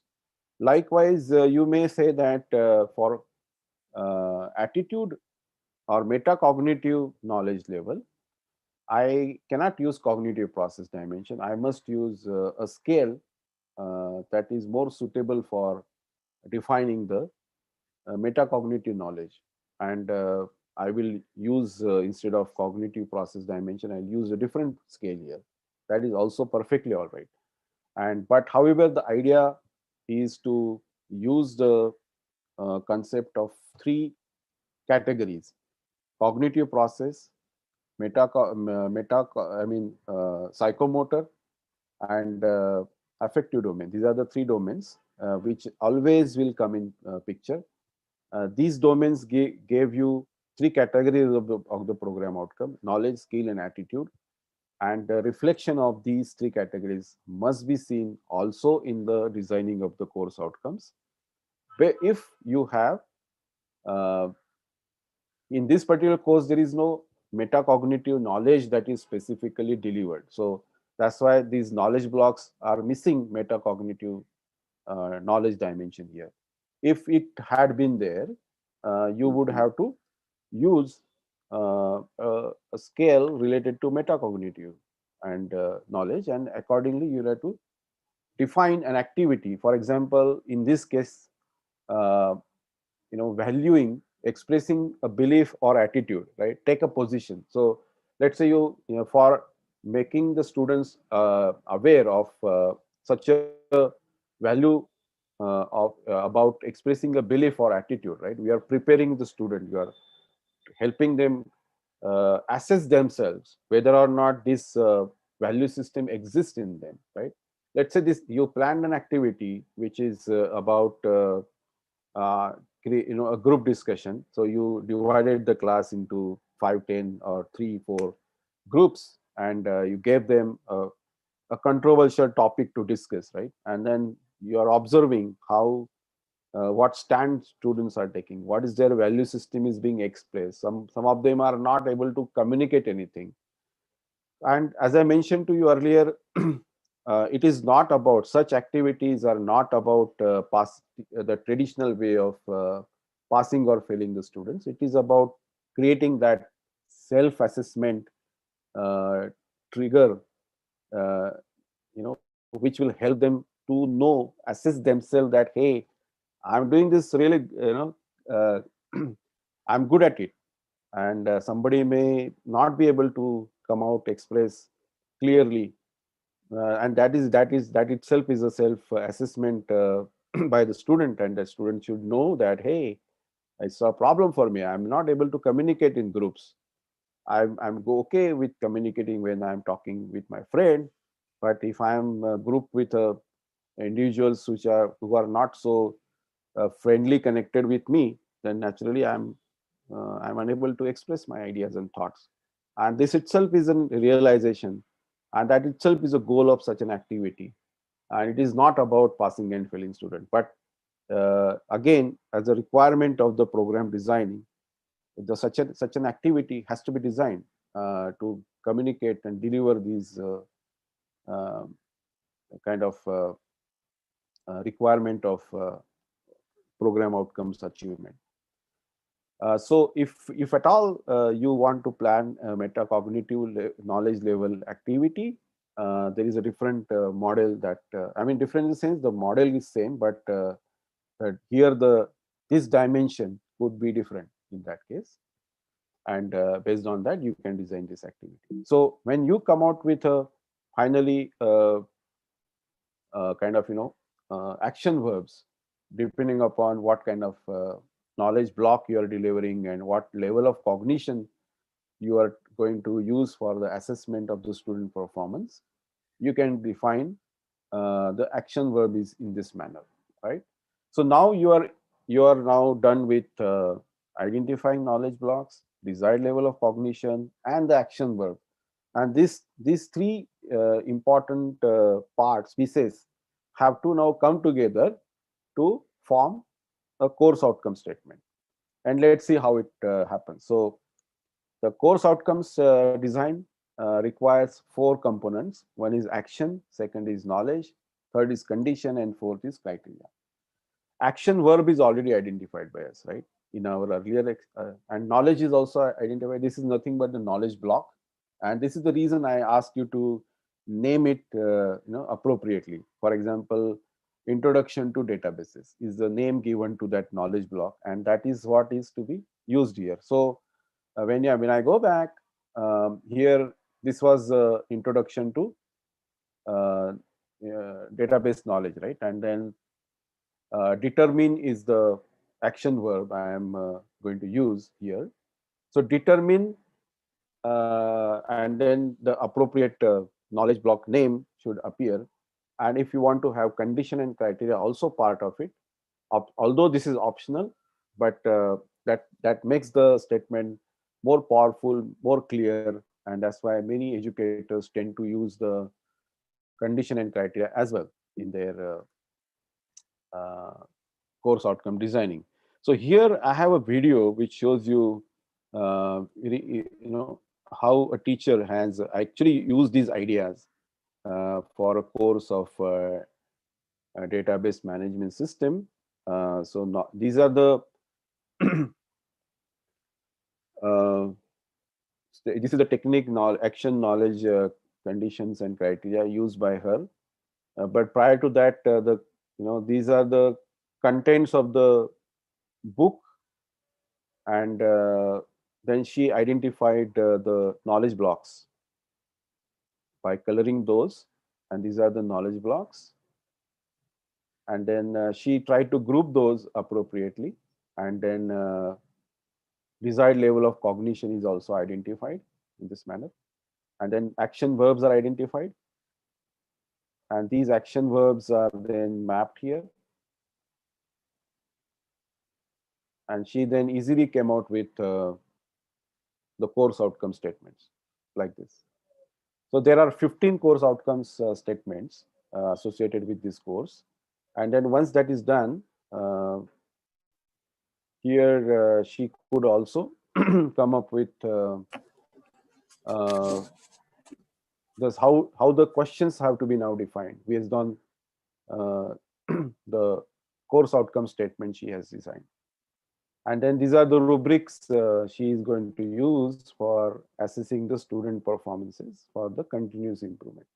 So this exactly the same idea she has already tried after attending one of the webinars delivered by me, and she communicated it back to me that she has been able to use these concepts. This video is also available on InPod's website. Those who want to watch it later, they can go to create faculty InPod's Faculty Commons is a YouTube channel, and there you will find that video there. So these are the examples of correctly designed course outcome statements. You will find action, knowledge, and condition components used here in this statement.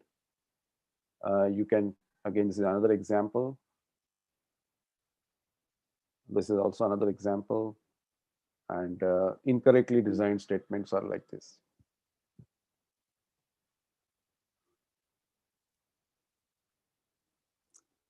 Yes, so now the next important step here is to now, we have identified very important pieces of our program design. We have identified program outcomes, we have identified courses, we have identified the course outcomes now. And the now next step is to map the course outcomes with the program outcomes, because now we have identified the course outcomes just now. So if you start organizing your courses and start putting those onto the canvas of your program, this is a blueprint, right? And on this blueprint, if you arrange your courses such a way that they help you see how progressively they are accomplishing the requirements of the program outcomes, and that itself will give you a good idea about how the POs and the COs are mapped. For example, if I take this course, which is associated with PO1 and PO2, and PO1, PO2 happens to be knowledge layer category POs, naturally the course outcomes of this course will have affinity with PO and PO2, and not with randomly with any attitude or procedural level program outcomes, because they have no business to have any association with other program outcomes there, because this course itself is designed for delivering the factual and conceptual knowledge related to PO1 and PO2 and nothing else, right? So this is a good example of how easily it is possible for you to objectively define the relationship between course outcomes and the program outcomes. I have come across with examples of a course outcome being mapped to all the program outcomes of a program. It is impossible. It is a big mistake. It is nothing but that the designer has not understood the concepts of program outcome and also the outcome-based education in general. And that's the reason such randomness in the way mapping is done and observed. But it is just, as I mentioned, those who are implementing outcome-based just for the sake of, compliance and tick mark for the accreditation process, you will find such problems there. But if you take another look at it, that it is not really very difficult to identify the mappings between the COs and the POs. It's all sensible, simple idea that can be used, and immediately you'll be able to identify the mappings of the POs and the COs in this manner. Now the next is, now we have designed what? We have completed 4 important steps: POs, courses, course outcomes, and the mappings of the POs and COs. The next is now identifying the questions and assignments. So for the assignments, we know that our when we start teaching or when the new academic batch begins, the initial courses fall into foundational level knowledge level, factual, conceptual level knowledge courses. But they also progressively start becoming more advanced, more complex as the knowledge being delivered through them goes to the next level of our faculty of education. And progressively we start also adding the courses which require procedural knowledge to be delivered, which fall into psychomotor domain, right? And that's why the activities and assignments that have to be designed should also address the requirements of psychomotor domain, or the procedural level knowledge is being delivered. So how do I assess the whether or not procedural level knowledge is absorbed, learned by the students? Likewise, how do I measure and analyze whether or not affective domain related program outcomes are being met by the students? So how do I design those activities? So that's the problem to be solved by the program designer. And so assessment to assess the skills are different set of assignments, and assessments to be designed to assess the affective domain related outcomes are a totally different set of assessments to be designed. And as I'm given, I gave an example of how preparing the students to volunteer and asking them to engage with outside people, and then kind of organize some event in the campus. And if that is the goal project given to the student, and then teacher is just observing and communicating, assessing this from with the help of some rubric, and then communicating the student, is what is the part of these affective domain activities. And in many colleges in India, there is a process of mentoring, and a teacher is given a group of 10 to 15 students to mentor, and these mentoring sessions happen periodically. And so my point here is that this process is very important, and in such mentoring sessions, inputs about these affective domain related outcomes should be communicated to the students, and these are based on the observations made by the teacher. And again, these are about not grading their marks, grading their assignments, by assigning their marks. The student who is not volunteering, student is not able to defend, take a position, is not is not to be considered as a poor performance. It is to be considered as an observation to share in the mentoring session, and that is what is about designing the affective domain related activities. So this guideline could be used by the program designers to come up with the right set of assessments for the students.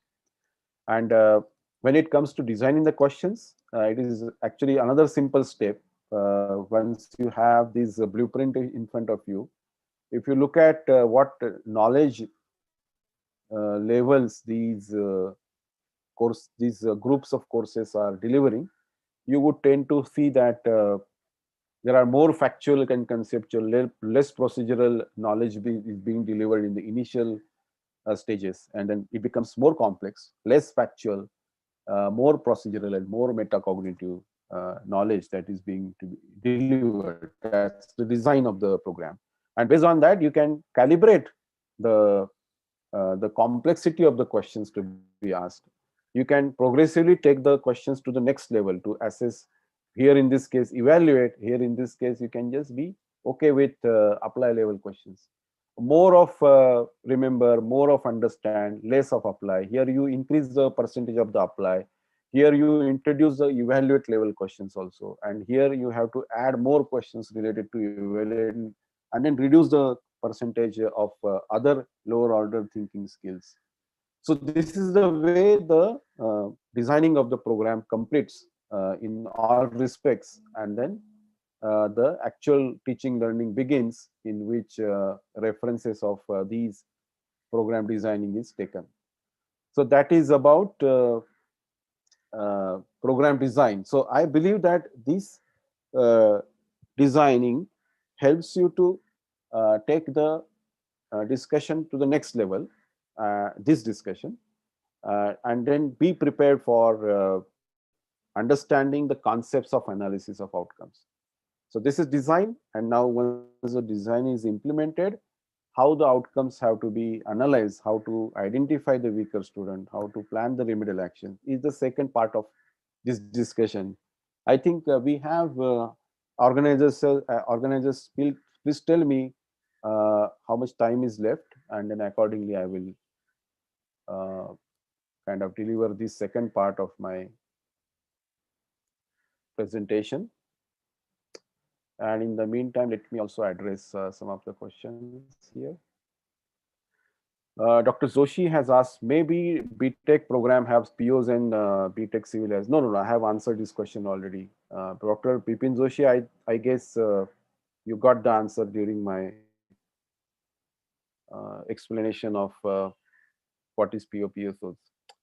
The next question is, should the student be aware that teachers are noting regarding students' attitude? Yeah, absolutely. I mean, they should be aware of how the teacher is going to record the observations. So these are the rubrics, and these rubrics are communicated to the students that based on these rubrics, the teacher is going to evaluate the performance. So there is a clarity about, there is no partiality, there is no disparity in the way the performance is being observed, and that should be known to the students. By the way, this is not theory. This is the way affective domain related activities are designed and executed and delivered in many simple community colleges also. I mean, you don't have to go to universities like Stanford and MIT for that. Even small community level, college level colleges are also designing their activity in this manner in the West.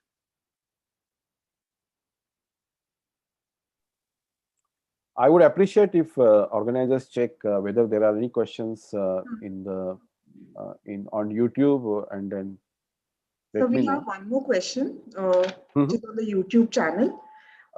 It is for the B.Pharm course, we use PO specified by MBA. Likewise, for M.Pharm, which has different specializations or branches, can we use the same POs or do we need to define department specific PSOs?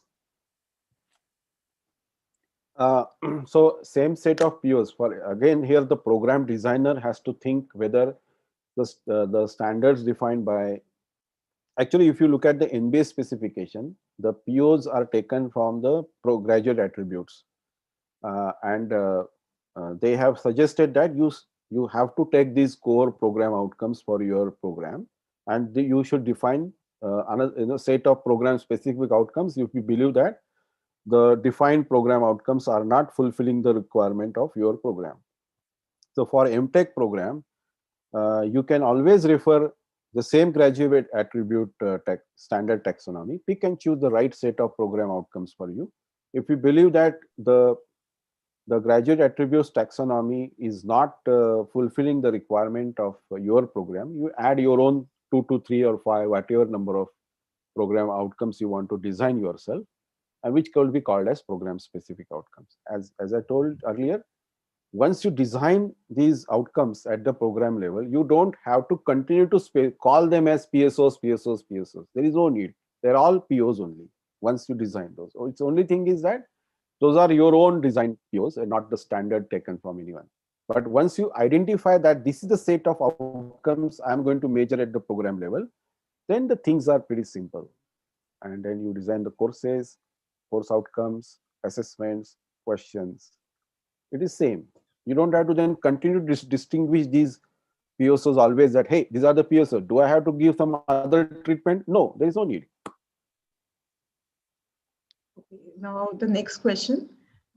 If the marks are not attributed to certain activities, how to motivate the small subset of students in every class for whom marks are only motivators? Marks are motivators because those are addressed in their mark sheets. If you cut down that connectivity, then automatically it will become these motivations will wrong motivations could be eliminated. Okay. And one more question. Since we have to adapt PCI syllabus, designing of program is not done at the institute level. How do we address any shortfalls, if any? So as I mentioned, to understand the concepts of outcome-based education, this role playing was done by us, that we wanted to become a program designer and then see what steps the program designer goes through that. That is to have an idea, that is to create an ability in us to evaluate some program outcomes. So this is nothing but going to the Bloom's taxonomy level of evaluation. So if this model is given to you right now, we started our FDP with introducing some facts. Then I gave you some kind of examples. I gave you some process of designing the course outcome, process of designing mapping of POs in the CO. These are all procedural knowledge I delivered. I have given you a model now. Now, if you use this model and apply that model to see whether the program design given to you by your university is really done with by keeping these concepts in mind, or it is a randomly designed program. And that is the evaluation step of Bloom's taxonomy. If you go there, you will be able to identify the gaps.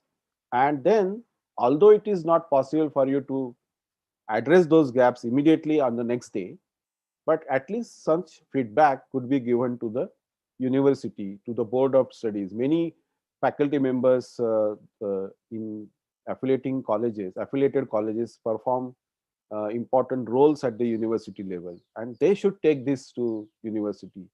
And this is obviously not going to be eliminated. These problems, these gaps cannot be eliminated overnight. But if there is a way to continuously send the evaluations, probably people will agree that these are the gaps, because these gaps are identified by using some commonly acceptable model of program design. And if a body like APTI takes interest in creating your own standard of program outcome framework, then all the affiliating universities may have to follow those standards. They can adopt that as a guideline in their kind of board of study processes. Who knows? I mean, I'm just speculating and thinking aloud, but it is possible in my opinion.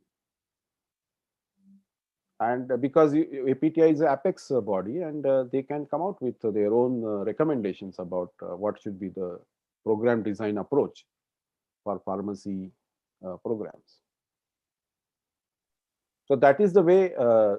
So this introduction of this program design process was done by me for helping everyone to understand how to look at outcome-based education. Sir, Somebody. I don't think there are any more questions presently, so we can continue. How much time do I have now? We have time till 1:30. 1:30. Okay, fine. Thank you. So in this next set of slides, I'm going to introduce you to measurement of COs and POs and analysis. So here, this is the course that we will take. This course has 5 COs. This is a program articulation matrix, and this shows that these COs and the POs are mapped with a degree of affinity defined as 3, 2, or 1 or none, right? And then this is the way the analysis could be initiated, and attainment percentage could be transferred to the POs when the calculations are done at the course outcome level. So as you know, the course is the assessments are divided into direct and indirect tools. Under the direct tools, you have formative and summative assessments, and under indirect tools, you have some surveys. There is a tendency of assigning some weightages to formative and summative, although in my opinion, formative assessments are far more important in outcome-based education than the summative assessment, simply because formative assessments are conducted periodically after a short span of teaching and learning, and it is helping teachers to quickly find out what is the outcomes gain, or how many students are achieving those outcomes, how many are not, and then based on that, remedial actions can be planned. And that is why formative assessments are far more important than summative. But however, there is a tendency of assigning lower weightages to them compared to the summative ones, and that is the traditional way of looking at the assessments. If you remove the traditional way, replace it with outcome-based education, then you will realize that formative assessments are more important. So this is the way the attainment percentages calculated move upwards. They get processed through the weightages here, and then finally you come out with a number that is weighted attainment for example, CO1 here, and then this attainment is transferred to program outcome. The 6 steps involved in the program outcome, course outcome and program outcome calculations are here. Let's go to the first one. So these are the assessments related to course that we are discussing.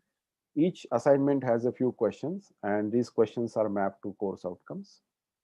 So you have to group these questions based on their mappings in this manner, and then find out attainment of every question, and then find out the average attainment of the respective course outcome to which these questions are mapped.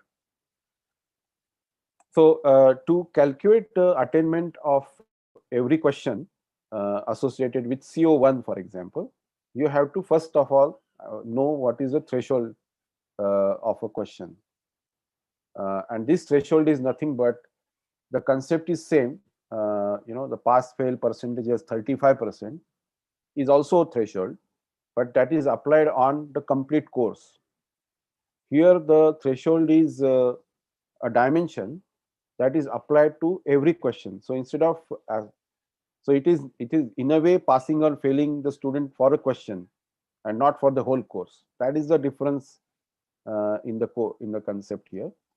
And here we are not calling that as pass or fail. We are calling that these are the students who achieved the outcome associated with this question, and these are the students who did not achieve the outcome related to this question. That's the way to use this threshold value here. So if this threshold is 60%, and if the maximum marks of question 1 is 2, then the threshold value is 1.2. So it means that when you grade them, those who get more than 1 marks will be called as the students achieving the outcomes. So here is the example. So question 1, threshold value, and based on that we will now compute the attainment of question 1. So this is question 1.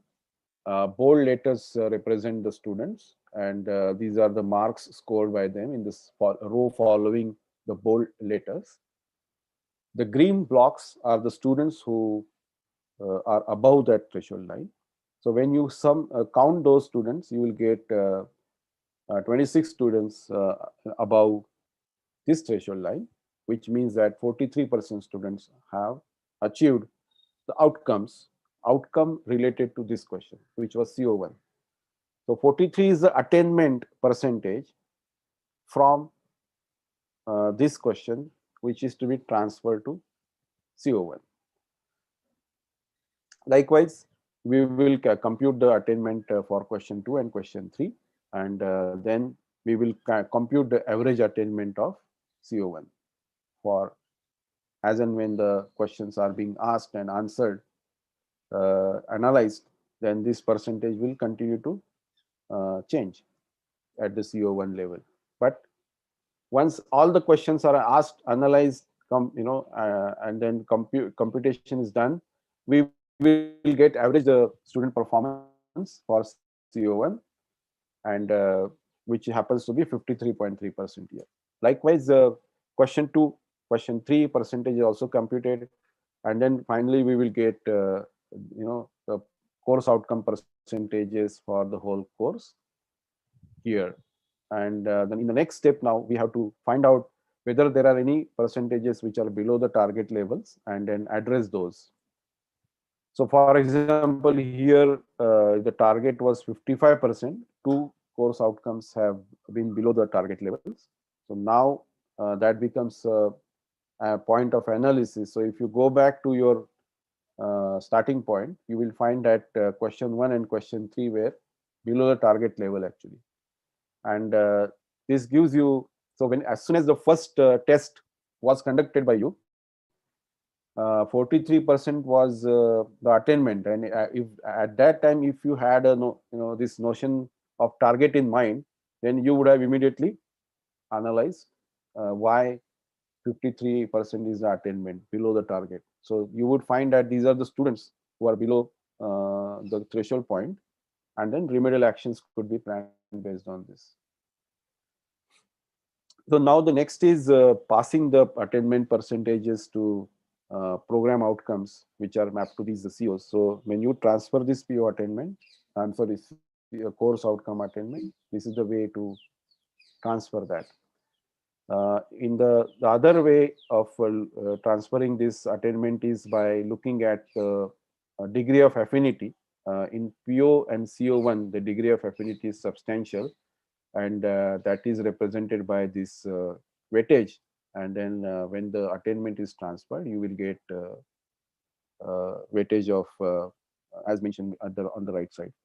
So likewise, you will transfer the COs to POs, and at the same time in your course, in the same term semester, other courses are also being delivered, and so they are also mapped to one of the other program outcomes. So their contribution of outcomes will continue to happen from other courses to those respective program outcomes, as shown here. So So when you zoom out and see this is a program articulation matrix. Now I'm showing you this with respect to the percentages of the attainment being transferred. So here in this case, you can realize that PO1 has only one course mapped so far, PO2 1, PO3 2, PO4 4 courses are mapped to it. So does it mean that this is very important program outcome, or it's a mistake of program designer? May not be mistake. Is a purposeful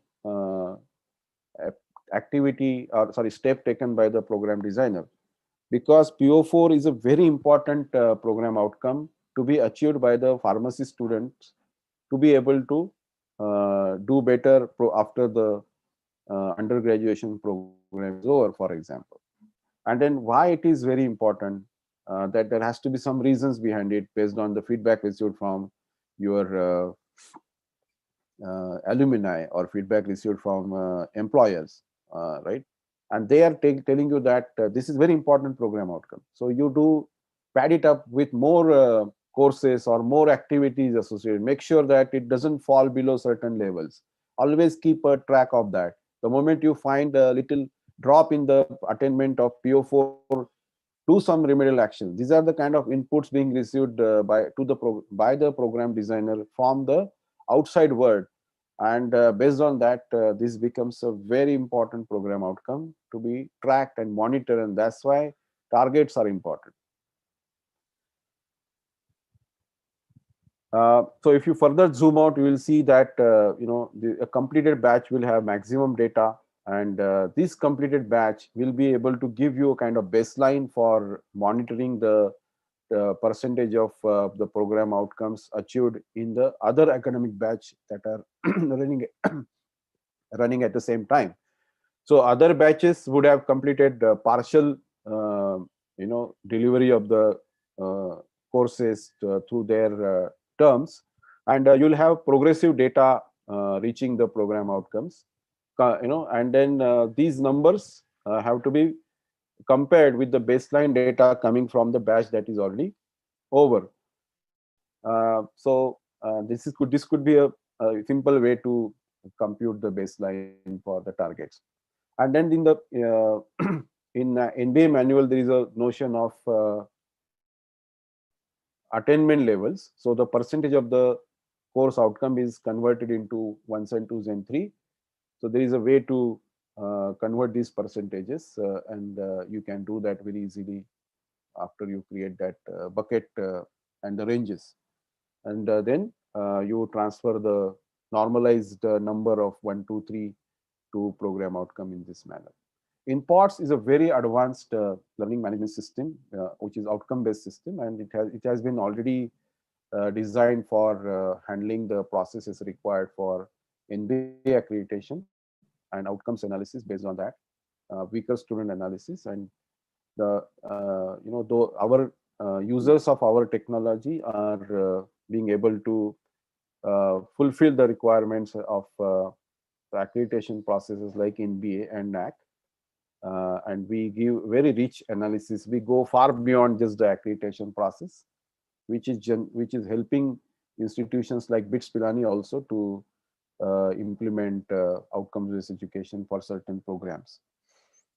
Remedial actions are also planned like this, and teachers can easily monitor the progress. Even the dean can monitor, the program coordinator can monitor what's happening. The vice chancellor also can monitor the school-wise progress of the remedial actions.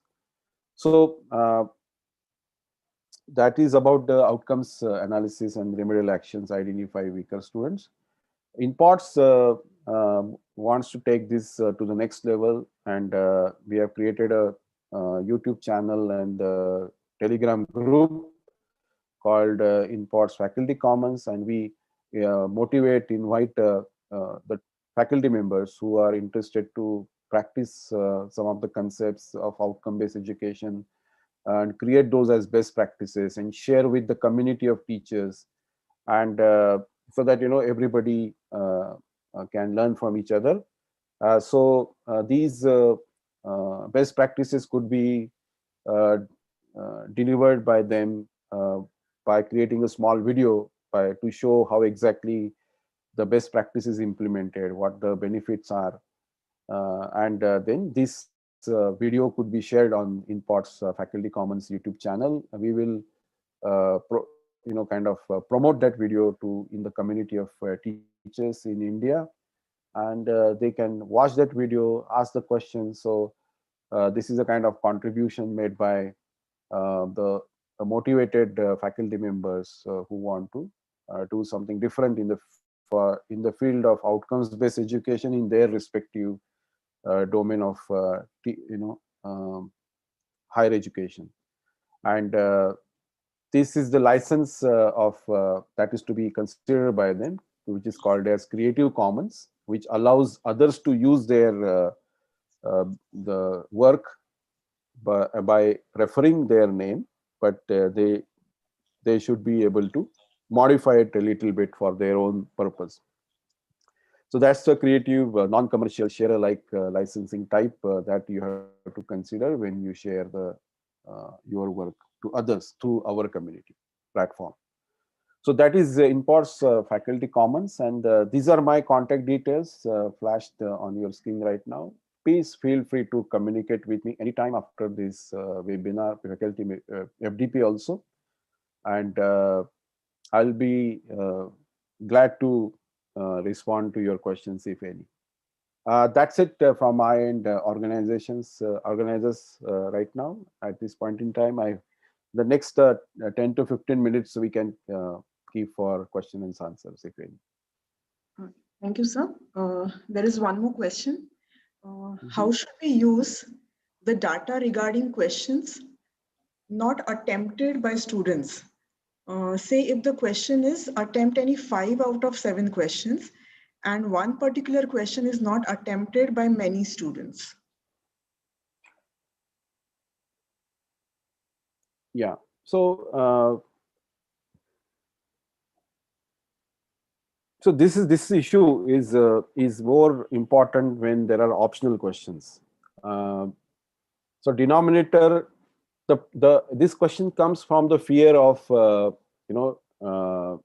denominator being the same. So the attainment computation will be bad if the denominator remains the same. Out of 60 students, if a question is not answered by 15 students, then naturally my attainment percentage will drop. That's the fear, and that fear stems a question like this. My sincere and humble response to this question is that never worry about the percentage of attainment coming, as a result of this computation. Outcome-based education doesn't worry about whether outcome attainment is higher or lower. That is, a better looking number is not the purpose and the goal of outcome-based education. The goal of outcome-based education is continuous improvement. So even if your starting point of your attainment percentage is 11%, nobody should be able to say, nobody should say that this is a poor attainment. This is attainment percentage is a product of the framework design, product of the thresholds and the student performance thresholds and the weightages given to specific assignments. It's product of that. So you do not have to worry about whether the product is 11%. What is more important is increment in this percentage later on, once the first level calculation is done. How the 11% becomes 12, how the 11 becomes 11.5, 11.8 or 12.2 is more important than whether the starting point is very low or very high. It's not so. If you believe that this is the purpose of outcome-based education, do not worry about the denominator number. Keep it constant, same all the time, 60 or whatever, right? The class strength is specifically of that year, and then that should be constant all the time, regardless of whether the student answered that question or not. The only reason for which the denominator comes in picture is if you have asked optional questions. So that is if you have, let's say, solve any 3 out of 5, and then students will obviously pick and choose the questions to be answered. And then in such situation, it is desired that you count exactly how many students have answered that question, and then you compute the attainment. So if out of 5 questions, only let's say 3 students answered question 5, and then if you then compute the attainment by keeping the denominator 60 here, then naturally it will be erroneous. So the outcome-based education framework considers this, and it has, you have to mention as a program designer that the denominator should be changed only when there are optional questions and not for any other regular compulsory questions. And if you maintain this discipline for all the courses, then naturally there is a consistency in the way the computations are done.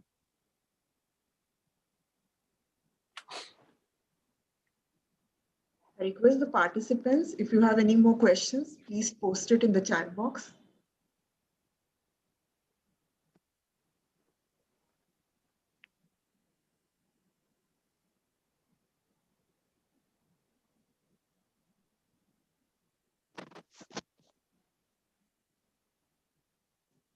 Okay, I think there are no. Okay. I think there are no questions, right? No questions, right? Yeah. All right. That's great. Thank you very much, sir, for a very, very insightful and a detailed session wherein you have covered the outcome-based education, then graduate attributes, different categories of program outcomes, and how to identify the knowledge blocks for a course. And the best part was how to actually do the calculations. And that part has really given us confidence that we can implement this right away in our teaching learning process. So thank you very much, sir, for taking out the time and for this wonderful session here. And now I declare the conclusion of this morning session. And we'll be taking a lunch break of half an hour. And I wish to see the participants again for yet another interesting webinar at 2 o'clock sharp. Thank you very much. Thank you. Bye-bye. Take care. Thank you so much, sir.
Lava charger आहे. Charging आहे रे 73%. Charger कुठला पण बसतो.